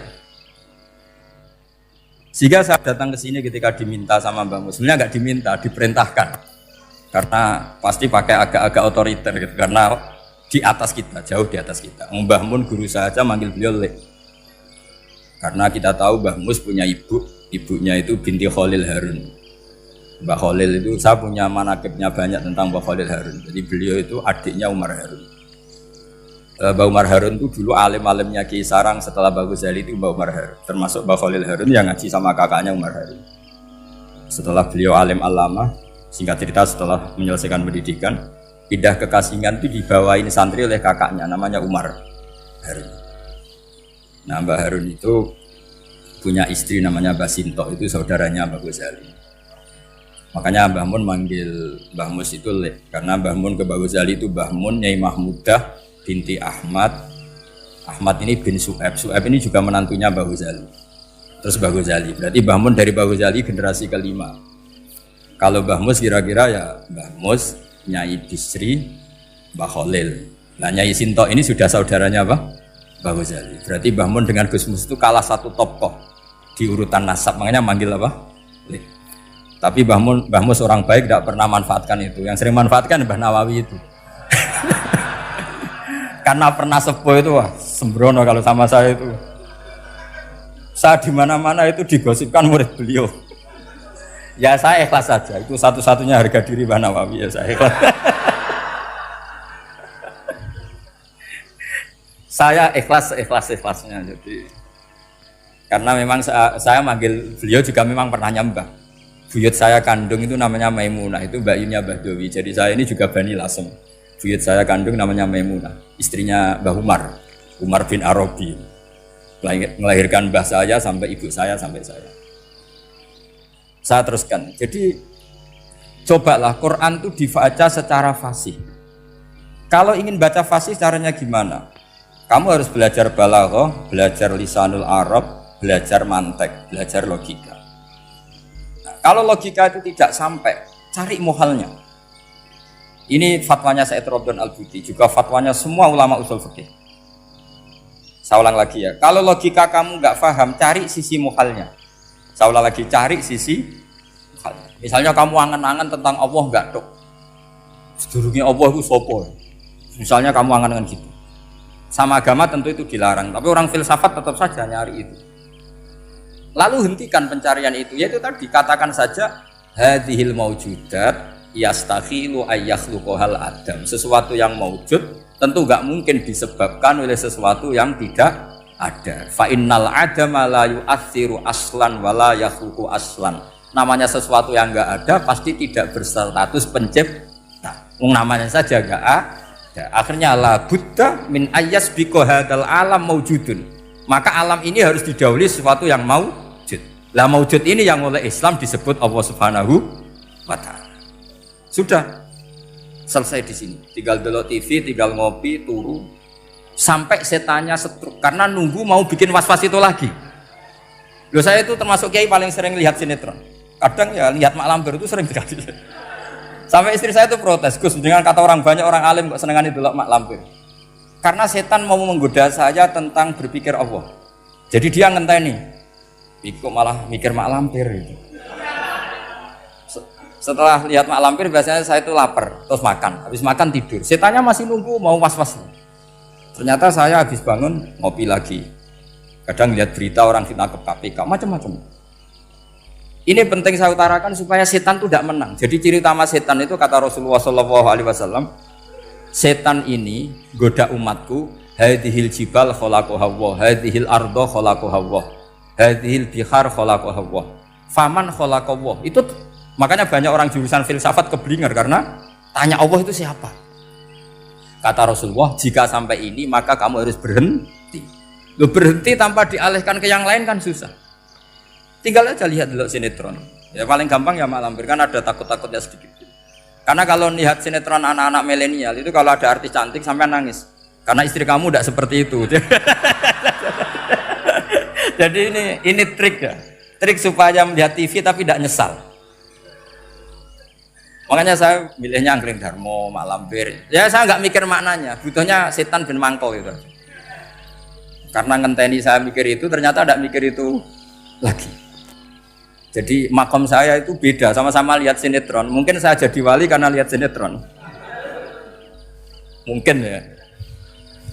Makanya banyak wali itu nggak bisa diduga. Banyak orang jadi wali itu justru karena makan, justru karena melakukan hal-hal yang cara orang banyak itu salah.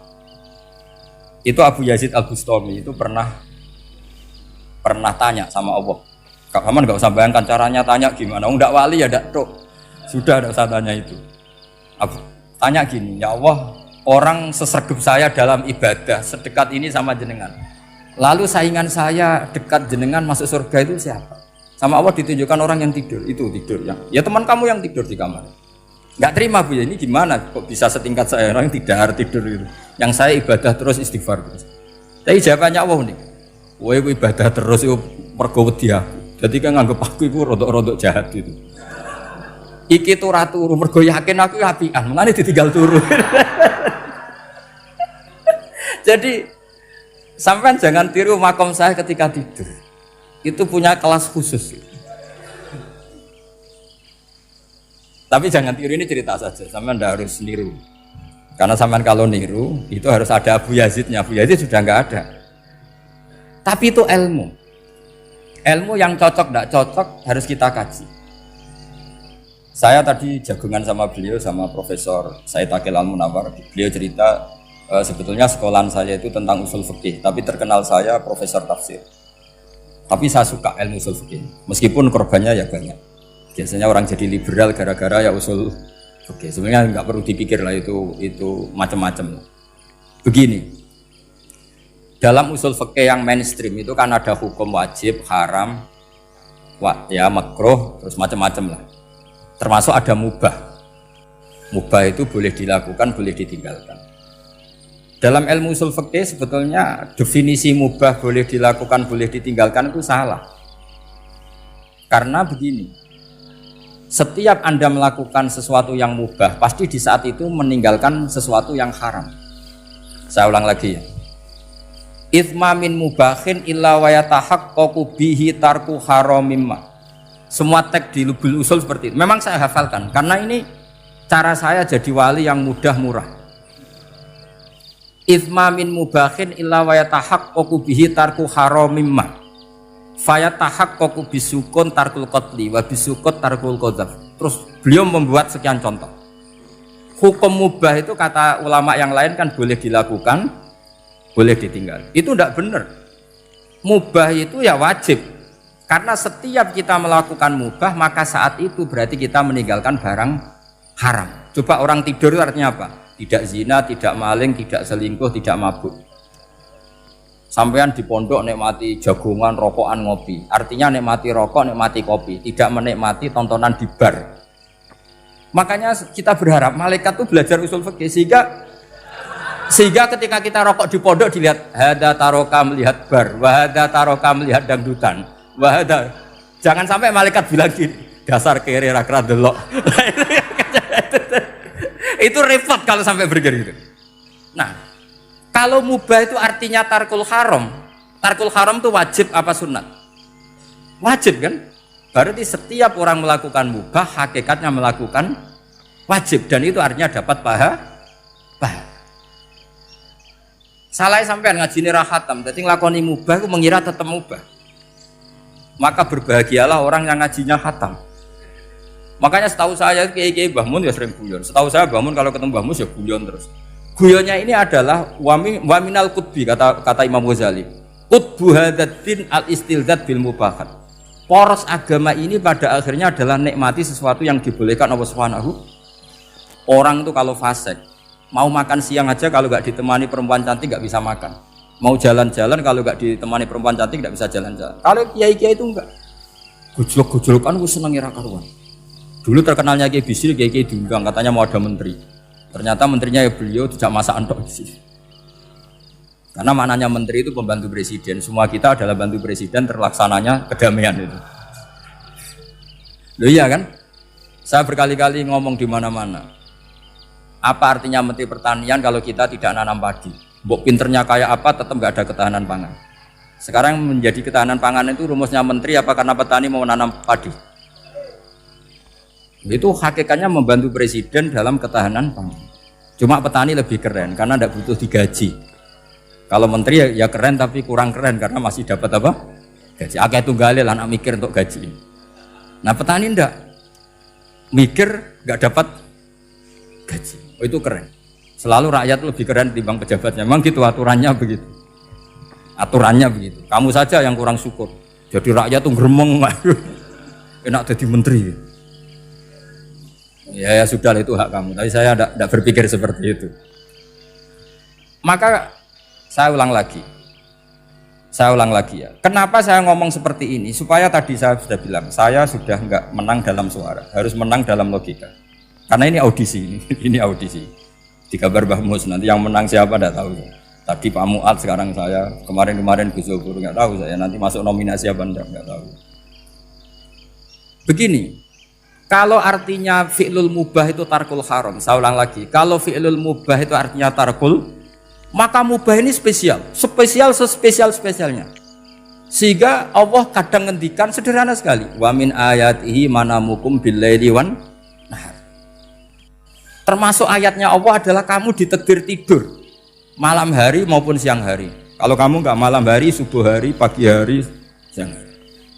Kenapa dihitung wa min ayatihi? Sekarang kalau ada pakar medis, pakar kesehatan bilang, ini kalau kurang istirahat mati, kalau kurang istirahat jantungan. Berarti tidur adalah menghilangkan penyakit jantung. Obat paling mandi dengan orang rutin tidurnya, itu masih mandi orang rutin tidurnya. Kamu beli obat harganya 1 miliar, tapi gak pernah tidur 3 hari, tetap taqabbalallahu minna minkum taqabbal ya karim. Maka yang penting itu obatnya apa tidurnya? Tidurnya yang dibantu obat. Tapi kalau obat tok gak dibantu tidur, masih sakit. Berarti penting mana tidur sama obat? Karena penting tidur wamin ayatihi. Orang kayak sampean sering delok YouTube, delok gambar macam-macam. Barokah mana dengan tidur? Wong nak melek mripate delok macam-macam. Barokah tidur. Jadi tidur adalah perlawanan terhadap keinginan melakukan haraman. Ya, saya ulang lagi, tidur itu adalah perlawanan terhadap keinginan melakukan keharaman. Jadi kalau mau tidur nyati gini, ya Allah siap tidak berangan-angan tentang maksiat terus tidur. Oh, itu wamin ayatihi. Jangan kok gak ada duit terus ngombe sing akeh ben iso ngantuk. Wah ini tidur yang untuk melawan kemiskinan. Supaya lupa utangnya tidur, lupa kasusnya itu udah akan jadi wali yang seperti itu. Kalau jadi wali tak gugat ya. Nah, sehingga karena mubah itu tarkul haram, Allah itu sering menghitung ibadah yang super itu halal mubah. Misalnya Allah ngendikan kulu washrobu, kamu harus makan. Sekarang gini, jaga kesehatan itu wajib enggak? Wajib. Kalau saya tidak sehat tidak bisa ngaji di sini. Apalagi Mbah Mus kalau nggak sehat ditunggu orang se-Indonesia fatwanya. Dan di antara cara sehat kamu harus makan. Kalau nggak makan sakit. Lalu makan dengan posisi menyehatkan orang yang bisa fatwa, bisa mulang, bisa macam-macam. Posisi ini super apa tidak super? Super. Maka Allah kadang sederhana ngendikan ibadah itu kulu wasrobu jom kowe yo mangan yo. Tapi ayat ini menjadi tidak hebat kalau dibaca orang tidak pernah ngaji usul fikih. Pangeran piye to? Dirimo ngongkon mangan kowe dikongkokno kulu. Wis ora usah ngono ya wis mangan. Rusak Quran kena makna niku rusak. Kamu tahu superiornya ayat kulu wasrobu kalau belajar fa inna fi'lal mubah berarti tarkul haram karena saat melakukan mubah artinya tarkul haram. Dan tarkul haram itu penting. Sekarang gini, merusak diri sendiri haram apa enggak? Haram. Untuk supaya tidak rusak kamu harus makan. Berarti makan wajib apa sunat? Wajib. Lho sing haram itu kalau tulung piring dintekno. Nah, dengan cara pemaknaan seperti ini, Quran akan superior. Bahkan di ayat-ayat yang kelihatannya sederhana, kulu washrabu wala tusrifu. Ketika Nabi Musa dimenangkan mengalahkan Fir'aun, itu Allah firman pertama gitu, kamu harus makan mimma razaqnakum. Cuma syaratnya wala tatghaw fihi fayakhilla alaikum ghadab. Kalau kamu berlebihan nanti dapat ghadab saya. Nah, khawatir saya kalau ilmu ini sudah hilang, terus ayat-ayat yang biasa tentang kemanusiaan dikira biasa. Padahal ayat ini super, misalnya nikah. Nikah itu oleh Allah, perempuan yang kita nikahin, itu oleh Allah disebut surga. Saya punya bukti, misalnya gini ayat ya, wala tangkihul musyrikati hatta yu'min, wala amatum mu'minatun khairum min musyrikati walau a'jabatkum. Terusannya ayat, wala tangkihul musyrikina hatta yu'minu, wala abdu mu'minun khairum min musyriki walau a'jabakum. Terusannya ayat, ulaika yad'una ilan nar. Para musyrikah yang ingin kamu nikahi karena mereka non muslim atau kafirah atau musyrikah, itu hanya mengajak kamu masuk neraka. Maksudnya ngajak itu kan bisa saja kamu tertarik perempuan tadi sampai kompromi merubah akidah kamu. Terusannya ayat wallahu yad'u ilal jannah. Harusnya dengan perbandingan kamu jangan menikahi musyrikah. Logika perbandingannya kan wallahu yad'u ila nikahil mu'minah. Saya ulang lagi, harusnya muqabalahnya kan wallahu yad'u ila nikahil mu'minah. Allah mengajak kamu supaya menikahi mu'minah. Tapi kata mukminah sama Allah diganti wallahu yad'u ilal jannah. Allah mengajak kamu masuk surga. Ila nikahil mu'minah. Artinya gini, setiap kamu hubungan intim sama istri kamu itu adalah menjadi kamu tidak zina. Jadi kalau kamu tidak zina, barokahnya istri kamu ini penopang kamu masuk surga. Makanya Rasulullah pernah ditanya, ibadah itu apa saja? Nabi secara ringan diantara jawabannya, wa fi buti ahadikum shadaqah. Sudah kamu ngumpul istri kamu itu ya ibadah. Terus kata sahabat-sahabat, ya Rasulullah ayati ahaduna syahwatahu wa walahu ajrun. Yang benar saja Rasulullah, masa urusan gitu dapat pahala? Nabi jawabannya ya enteng, alai salawaduha fi haramin aka'ana alai wisrun. Kalau dia salah yang dikeloni kan ya dosa. Berarti kalau ngeloni yang benar juga pahala. Berarti istri kamu itu jannah surga. Cuma jannah yang agak aneh karena rewel itu agak aneh.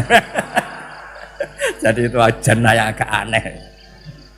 Maka supaya jannah ini tidak aneh, kata Rasulullah itu cara bersuami istri itu, kata Rasulullah, halla jariyatan tula ibuka wa tula ibuka. Sebagian riwayat halla jariyatan tudhahikuha wa tudhahikuka.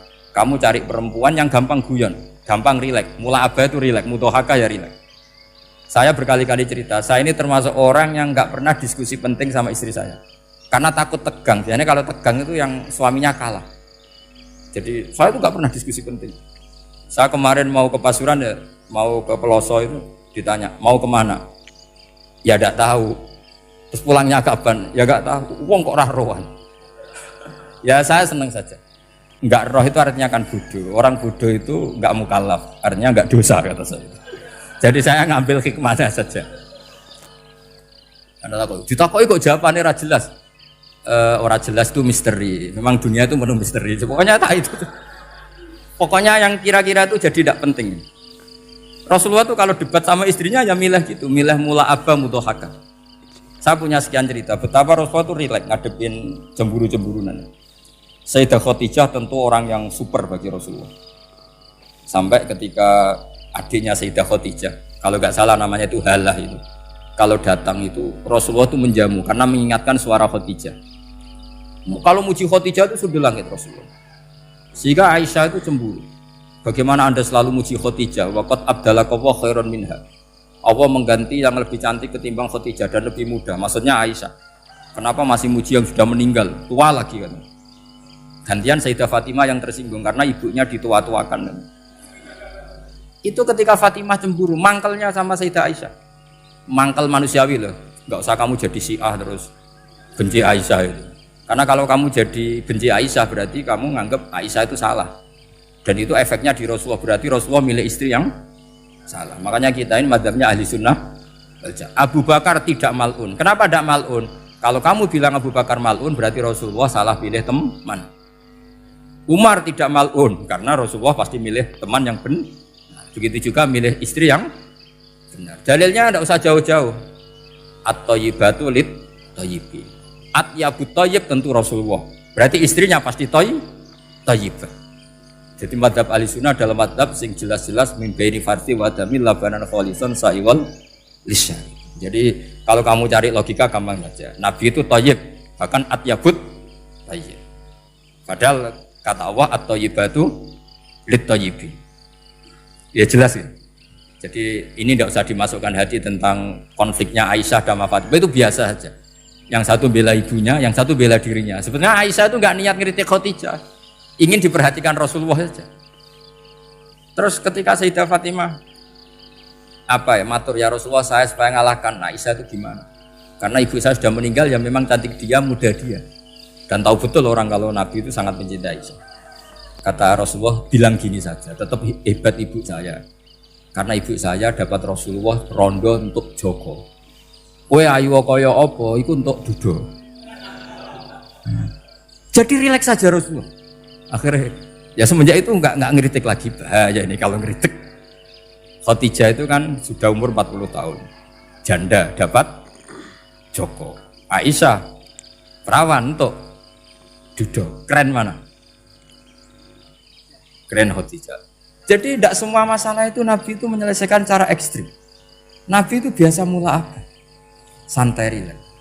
Nah, kalau para mbak-mbak ini ingin jadi surga yang enggak aneh, syaratnya jangan rewel, karena di surga itu enggak boleh ada orang rewel. Tapi kalau enggak rewel sementara suami kamu enggak bener, ini namanya goblok. Maka kata Mbah Mun kalau ngijazahi santri-santrinya, "Cung bojomu kudu rewel, enggak ngono fakir," kata Mbah Mun. Tapi santri yang di belakang gremeng, "Iya, Mbah, nak fakir, nak jantungan mati." Makanya sering itu. Jadi di antara ulumil Quran itu ada istilah maudhi'ul mudmar mengganti maudhi'ud dhamir atau maudhi'ul lafzi menggantikan lafdzan akhar. Itu memang agak jelimet di ilmu tafsir, tapi bagi pelakunya itu menjadi gampang. Ya tadi, ketika Allah melarang nikah hal musyrikah, saya ulang lagi. Ketika Allah melarang nikah hal musyrikah, normalnya perbandingannya kan wallahu yad'u ila nikahil mu'minah. Tapi sama Allah digenti, wallahu yad'u ilal jannah. Itu menunjukkan bahwa nikahul mukminah adalah al jannah. Karena kamu hubungan intim ya ibadah, diwamuk kowe sabar ya ibadah, nafaqah ya ibadah, neng-nengan gejatan senjata juga ibadah. Seru Kang, neng-nengan itu seru. Karena memang di antara sistem tubuh kita itu butuh masa-masa jeda. Itu mari cerdas. Karena tubuh kita ini tidak hanya butuh seneng, tapi juga butuh susah. Susah itu melahirkan kearifan. Jajal bojomu tahu minggat, mesti kearifan kamu meningkat. Jadi minggat itu ya penting. Nikmati saja. Loh, ini saya nggak ngajari keburukan. Memang seperti itu. Nah, saya berharap ilmu usul fikih ini tidak boleh hilang. Karena dengan ilmu usul fikih kita tahu mubah adalah tarkul haram dan tarkul haram adalah wajib. Maka Allah sering sekali membicarakan sesuatu yang mubah itu superior. Kayak tadi wa min ayatihi manamukum billaili wan. Nah, termasuk ayatnya Allah adalah kami itu tidur. Cara berpikir tadi, kalau saya tidak tidur sakit, kalau sakit habis biaya banyak. Sementara tidur hanya butuh seperti ini. Betapa baiknya Allah dengan tidur bisa menjaga kesehatan yang kalau tidak dijaga berbiaya tinggi. Berarti hadan naumul ibadah. Terus ulama bilang tidur itu ibadah kalau niatnya litaqawi alal ibadah. Tapi nak wae blojo turu lah itu sing masalah. Tapi tentu ilmu itu ada pembanding. Sekarang ketika kamu tidur itu tarkul wajib apa tarkul haram lah itu masalahnya. Seringnya kamu itu tarkul wajib. Wae mulang turu. Wae ngantor wong kerja turu. Lah itu tarkul haram apa tarkul wajib? Tarkul wajib. Kalau tarkul wajib berarti status tidur kamu haram. Sudah pinter ini, sudah maju ini, sudah maju. Jadi saya belajar usul fikih lagi-lagi karena untuk menjadi mufassir itu harus menguasai balaghah, menguasai usul fikih, menguasai lisanul arab. Nah, Lisanul Arabi yang sering saya contohkan berkali-kali, saya punya kitab namanya Ar-Risalah, orisinil karangannya Imam Syafi'i. Saya baca beberapa kali khatam, juga saya beberapa kali bacakan santri. Itu kalau memaknai Quran secara Lisanul Arabi itu gampang sekali. Gampang sekali. Ketika Imam Syafi'i mengatakan kamu boleh tayamum ketika bepergian dan saat bepergian itu tidak menemukan air, syaratnya kamu tolabul ma', cari-cari dulu. Ketika ditanya sama Ashabus Syafi'i, kenapa harus cari-cari dulu? Jawabannya enteng. Li'anna Allaha ta'ala yaqul falam tajidu ma'an wala yuqalu liman lam yatlub lam yajid. Karena Allah ngendikan kemudian kamu tidak menemukan air. Di mana-mana tidak menemukan setelah mencari. Kalau belum mencari namanya tidak tahu. Jadi dari kata falam tajidu ma'an kemudian kamu tidak menemukan. Tidak menemukan berarti apa?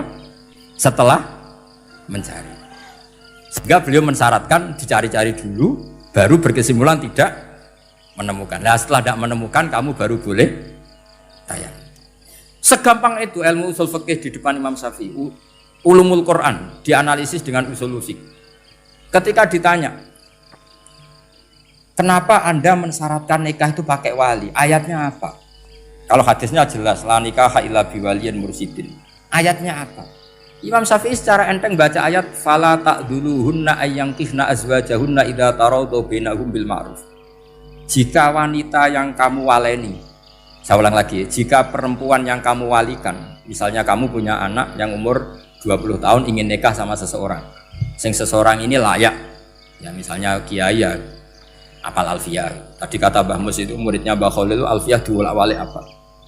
Saking seringnya belajar alfiyah kata beliau sampai santri apal alfiyah wolak-walik tapi raro carane jamak kosor. Karena dulu pondoknya mau pondok nahwu. Jadi kayak di ngelirap itu. Tonggone nganti apal fa'ala yaf'ulu fa'lan. Cinone weh apal saking bedino itu ujiane ra selawatan fa'ala yaf'ulu fa'lan wa ma fa'lan wa fa'ilun. Jadi pondok ya macam-macam. Itu saat tadi sampai mana itu? Tentang apa? Wali nikah tadi. Di bab fikih, saya ulang lagi di bab fikih. Itu kata Allah, jika perempuan yang kamu walikan itu ingin nikah, fala ta'duluhunna, jangan kamu larang. Kata Imam Syafi'i, kalau seorang wali tidak punya hak mewalikan, maka larangan jangan menghalangi itu tidak ada gunanya.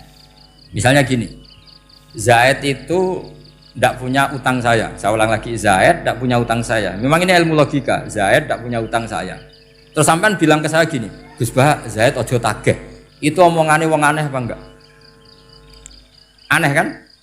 Tapi kalau Zaid punya utang saya 1 juta, terus kamu menasihati saya, Gus Zaid ojo tagih, benar apa enggak? Wali itu punya hak melarang. Saya ulang lagi, wali berarti punya hak melarang putrinya tidak nikah. Jika diperintahkan Allah, kamu jangan pernah melarang. Berarti punya hak melarang. Kayak tadi, Gus ojo tagih, berarti aku dia hak nagih. Misalnya otoritas bandara ATR, pesawat Boeing sekian-sekian Lion, bolehkan landing di sini. Karena operatornya punya hak melarang. Juga punya hak mengizinkan. Tapi kalau orang lain kamu bilangin pesawat lain nggak boleh landing di Semarang, orang lain yang nggak terkait dengan otoritas itu, aneh nggak omongan itu? Aneh. Kalau wali dilarang menghalangi perempuan ingin nikah harus memberi izin maksudnya, maka berarti wali punya hak menikahkan. Paham yang saya maksud? Makanya Imam Syafi'i mensyaratkan seorang perempuan yang nikah harus pakai wali. Jadi segampang itu. Kitab Ar-Risalah menerangkan ulumul Quran. Dan dalam banyak hal ulama dulu itu, makanya saya tadi berjanji, karena Quran itu bisa kamu baca fasih, kamu dengerin suara enak ya enak, kamu dengerin logika yang enak ya enak. Jangan sampai kamu tidak dua-duanya. Suaranya sudah ada enak, logikanya tidak enak, itu kacau namanya. Ketika Imam Syafi'i ditanya, bagaimana hukumnya uzubah? Uzubah itu gak nikah. Padahal ada hadis waman rohibaan sunnati falesa. Kata Imam Syafi'i ya gak apa-apa. Kenapa? Fa inna wa ta'ala dzakara 'abdan sholihan wa qala wa sayyida wa hasura wa nabiyya minas sholihin. Allah menyebut nabi yang soleh, dan di antara nabi yang soleh itu ada yang berstatus hasur. Hasur itu tidak ada keinginan sama perempuan, akhirnya tidak nikah. Berarti tidak nikah itu boleh karena ada nabi yang tidak nikah. Segampang itu dulu. Saya punya kitab, saya ini baru gencar-gencarnya kampanye kitab Syajaratul Ma'arif. Karena memang kitab itu bagus, menurut saya simpel dalam memahami Quran. Jadi anggap saja ini bentuk penghormatan saya sama Ki Bisri yang sudah mengkhidmai mengenalkan ulumul Quran lewat tafsir Al-Ibris. Yang Kiai Misbah punya tafsir Al-Iqlin. Memang dua beliau itu kalau yang satu ngarang terjemah Alfiyah, yang satu yang ngarang satu. Ini dua kutub yang berbeda, yang satu sangat rileks, yang satu sangat seperti itu. Nggak usah diterjemah nanti jadi repot. Itu ulumul Quran yang ditulis Syajaratul Ma'arif itu gampang sekali. Misalnya begini, beliau bikin judul Babun Nafil Ibad Bikullil Bilad. Bab seseorang harus manfaat kapan saja dia berada. Itu terus beliau qala ta'ala wa ja'alani mubarakan ainama kuntu. Ciri utama para nabi itu ngendikan wa ja'alani mubarakan ainama kuntu. Saya dijadikan di mana-mana itu berkah. Jadi seseorang hidup harus di mana-mana manfaat. Terus ketika beliau ngendikan babun la yutrakul haqqu li ajril batil, bahwa kebenaran tidak boleh ditinggalkan hanya karena ada banyak kebatilan. Beliau terus ngendikan inna sofal marwata min sya'airillah faman hajjal baita wa atamara fala junaha alai ayat tawafa bihim. Jadi di Sofa itu ada berhala namanya Isaf, di Marwah ada berhala namanya Nailah, atau sebaliknya pokoknya Isaf dan Nailah. Terus sahabat kalau mau sa'i itu merasa dosa karena harus melewati berhala-berhala itu, sehingga mereka tanya, ya Rasulullah saya ini tetap tawaf gak? Padahal di tempat-tempat itu ada berhala. Terus kata Allah tetap tawaf. Nah tetap tawaf ini artinya apa? Melakukan barang hak meskipun di situ banyak kebatilan. Itu manhajnya para orang-orang alim kita. Mbah Mus itu ya berkawan sama orang yang macam-macam. Kamu tidak usah ngeritik. Itu fikihnya sudah kelas tinggi. Fikihnya tuh la yutrakul haqqu li ajlil batil. Saya di mana-mana cerita. Saya punya kitab namanya Khilyatul Auliya wa Tabaqatul Asfiya. Itu syarat kamu kalau daftar wali harus punya kitab itu. Khilyatul Auliya wa Tabaqatul Asfiya. Itu karangannya Abu Nu'aim Al-Asfihani. Kitab itu yang jadi indukan Ihya ketika menyebut manaqibul akhyar. Kita tahu Ihya kalau bab tasawuf mengikuti Kutil Qulub yang dikalang Abu Thalib Al-Makdi. Kalau fikih tentu beliau mengikuti Imam Haromen gurunya, yaitu kitab Nihayatul Matlab fi Dirayatil Madhab. Kalau manaqibul akhyar beliau mengikuti kitab Khilyatul. Dan ngikuti itu penting kalau dalam tradisi kiai. Gak boleh seorang kiai kok mikir sendiri, namanya mustakil. Kalau mustakil itu mubtadi', bikin tatanan baru dalam agama. Justru ulama itu harus niru sebelumnya karena sanad itu harus musalsal. Gak boleh Imam Syafi'i bilang haram terus kamu bilang halal, terus murid kamu bilang makruh, terus muridnya kamu ya pokoknya khilaful aula. Gak boleh gaya-gayanan gitu. Kalau di kampus plagiat itu dilarang, kalau di pondok itu wajib. Makanya banyak kalau tes itu ngerpek. Karena belajar itu tanpa batas katanya. Lu kok ngerpek? Mboten ya, jadi belajar kapan saja. Jadi mboten ngerpek, mutolaah pas tes. Kacau tuh santri itu. Mutolaah tapi pas apa? Tes. Itu dalam kitab Khilyatul Auliya diterangkan. Uniknya rawinya itu siapa? Sufyan bin Uyainah, orang yang sangat khusyuk. Gurunya Imam Syafi'i. Kita tahu Imam Syafi'i punya guru zaman di Mekah itu namanya Muslim bin Khalid Az-Zanji. Dalam hadis ngikuti Sufyan As-Sawri sama Ibnu Uyainah. Tapi beliau intisabnya lebih ke Imam Malik ketika ngaji apa? Muwatta. Terus beliau punya guru usul fikih namanya Muhammad bin Hasan Asy-Syaibani. Itu Sufyan bin Uyainah dalam kitab itu diceritakan. Pernah suatu saat Isa sama Yahya. Ini supaya saya tahu fikihnya Mbah Mun, fikihnya Mbah Mus. Isa sama Yahya itu satu nabi yang sama-sama muda, yang satu angkatan. Saya berkali-kali cerita, nabi yang satu angkatan itu ada 3, tapi yang 2 ini nggak level, yaitu Ibrahim dan Lut. Tapi nggak level karena Lut itu adalah pernah keponakan siapa? Ibrahim. Musa dan Harun, tapi Harun itu nggak levelnya Musa karena dia jadi nabi berdasar proposal Nabi Musa. Jadi Nabi Musa itu alsak, agak pelak, sehingga beliau kalau menjelaskan kesulitan, terus pakai jubir. Makanya kemarin-kemarin itu ada wali yang kalau ngomong pakai apa? Jubir. Akhirnya Nabi Musa ngendikan apa? Waj'alli waziran min ahli Haruna akhi usdud bihi azri wa asyrikhu fi amri. Ya Allah, saya ini lisannya agak pati fasih, tolong Harun sing huwa afsahu minni lisanan, yang lisannya lebih fasih tolong jadikan nabi. Sama Allah dituruti, Harun jadi apa?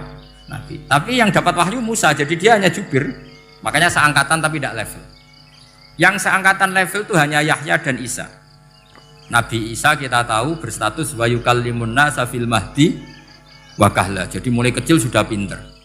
Nabi Yahya ya gak kalah keren. Ya Yahya khudil kitab bi quwwah wa atainal hukma sabiyah. Ketika kecil sudah pintar. Jadi ini rivalitas dalam ilmu. Makanya khilaf itu penting. Jangan gontok-gontokan, berarti ora tau ngaji. Khilaf itu penting. Nabi Yahya itu kalau jalan-jalan sampai Nabi Isa, itu yang Nabi Yahya mesti tanya, aina khiyarun nas? Rumahnya orang baik mana? Saya mau nginep di situ. Mesti tanya gitu kalau di satu perkampungan yang beliau-beliau sedang jalan-jalan. Tapi kalau Nabi Isa tanyanya aneh, aina syirarun nas? Wong sing elek-elek manggone nang ndi?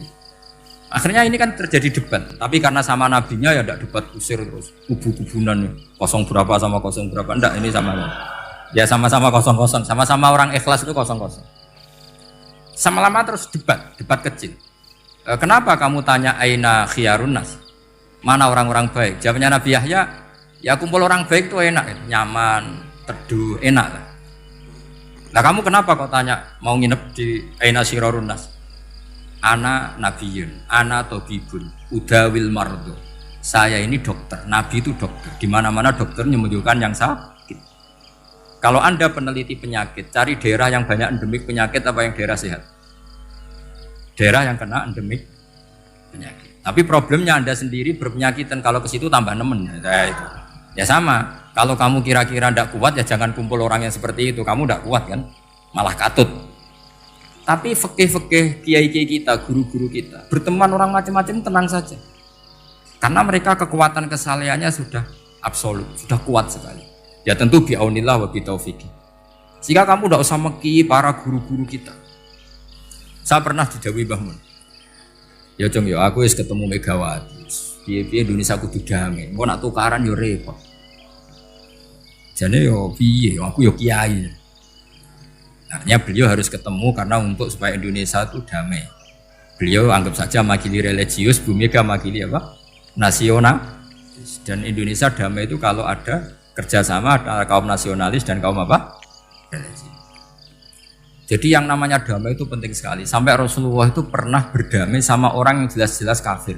Apalagi Indonesia belum sampai seperti itu. Yaitu kita tahu dalam Sulhul Hudaybiyah, Nabi berakad damai sama Suhail bin Amr. Padahal kafir. Nah, kalau kamu Qur'annya sudah seperti itu, maka Qur'an itu punya kekuatan yang luar biasa. Ketika Sayyidina Ali konflik sama Sayyidina Muawiyah, itu dirumuskan kita berdamai. Setelah kita berdamai, terus ada pertanyaan begini. Lalu orang yang sedang konflik itu nak ketemu raine, roh raine wis ra seneng. Ning dinggon jenenge konflik ketemu raine wis ra seneng. Oke, kita pakai mediator, kata Sayyidina Ali. Akhirnya Sayyidina Ali pakai mediator, Muawiyah pakai mediator.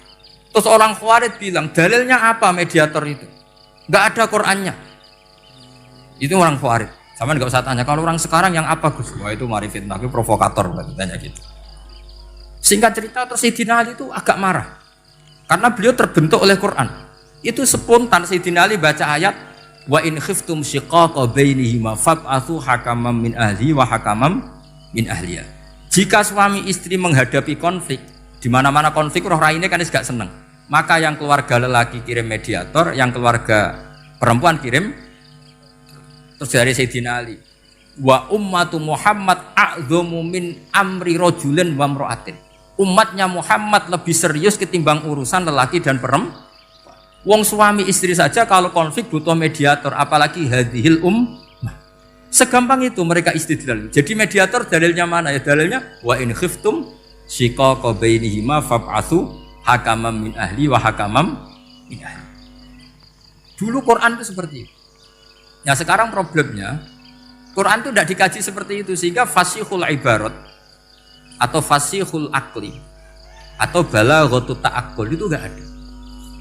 Makanya saya ini pengagum kitab Ibnu Hajar al-Asqalani yang nyarai Bukhari.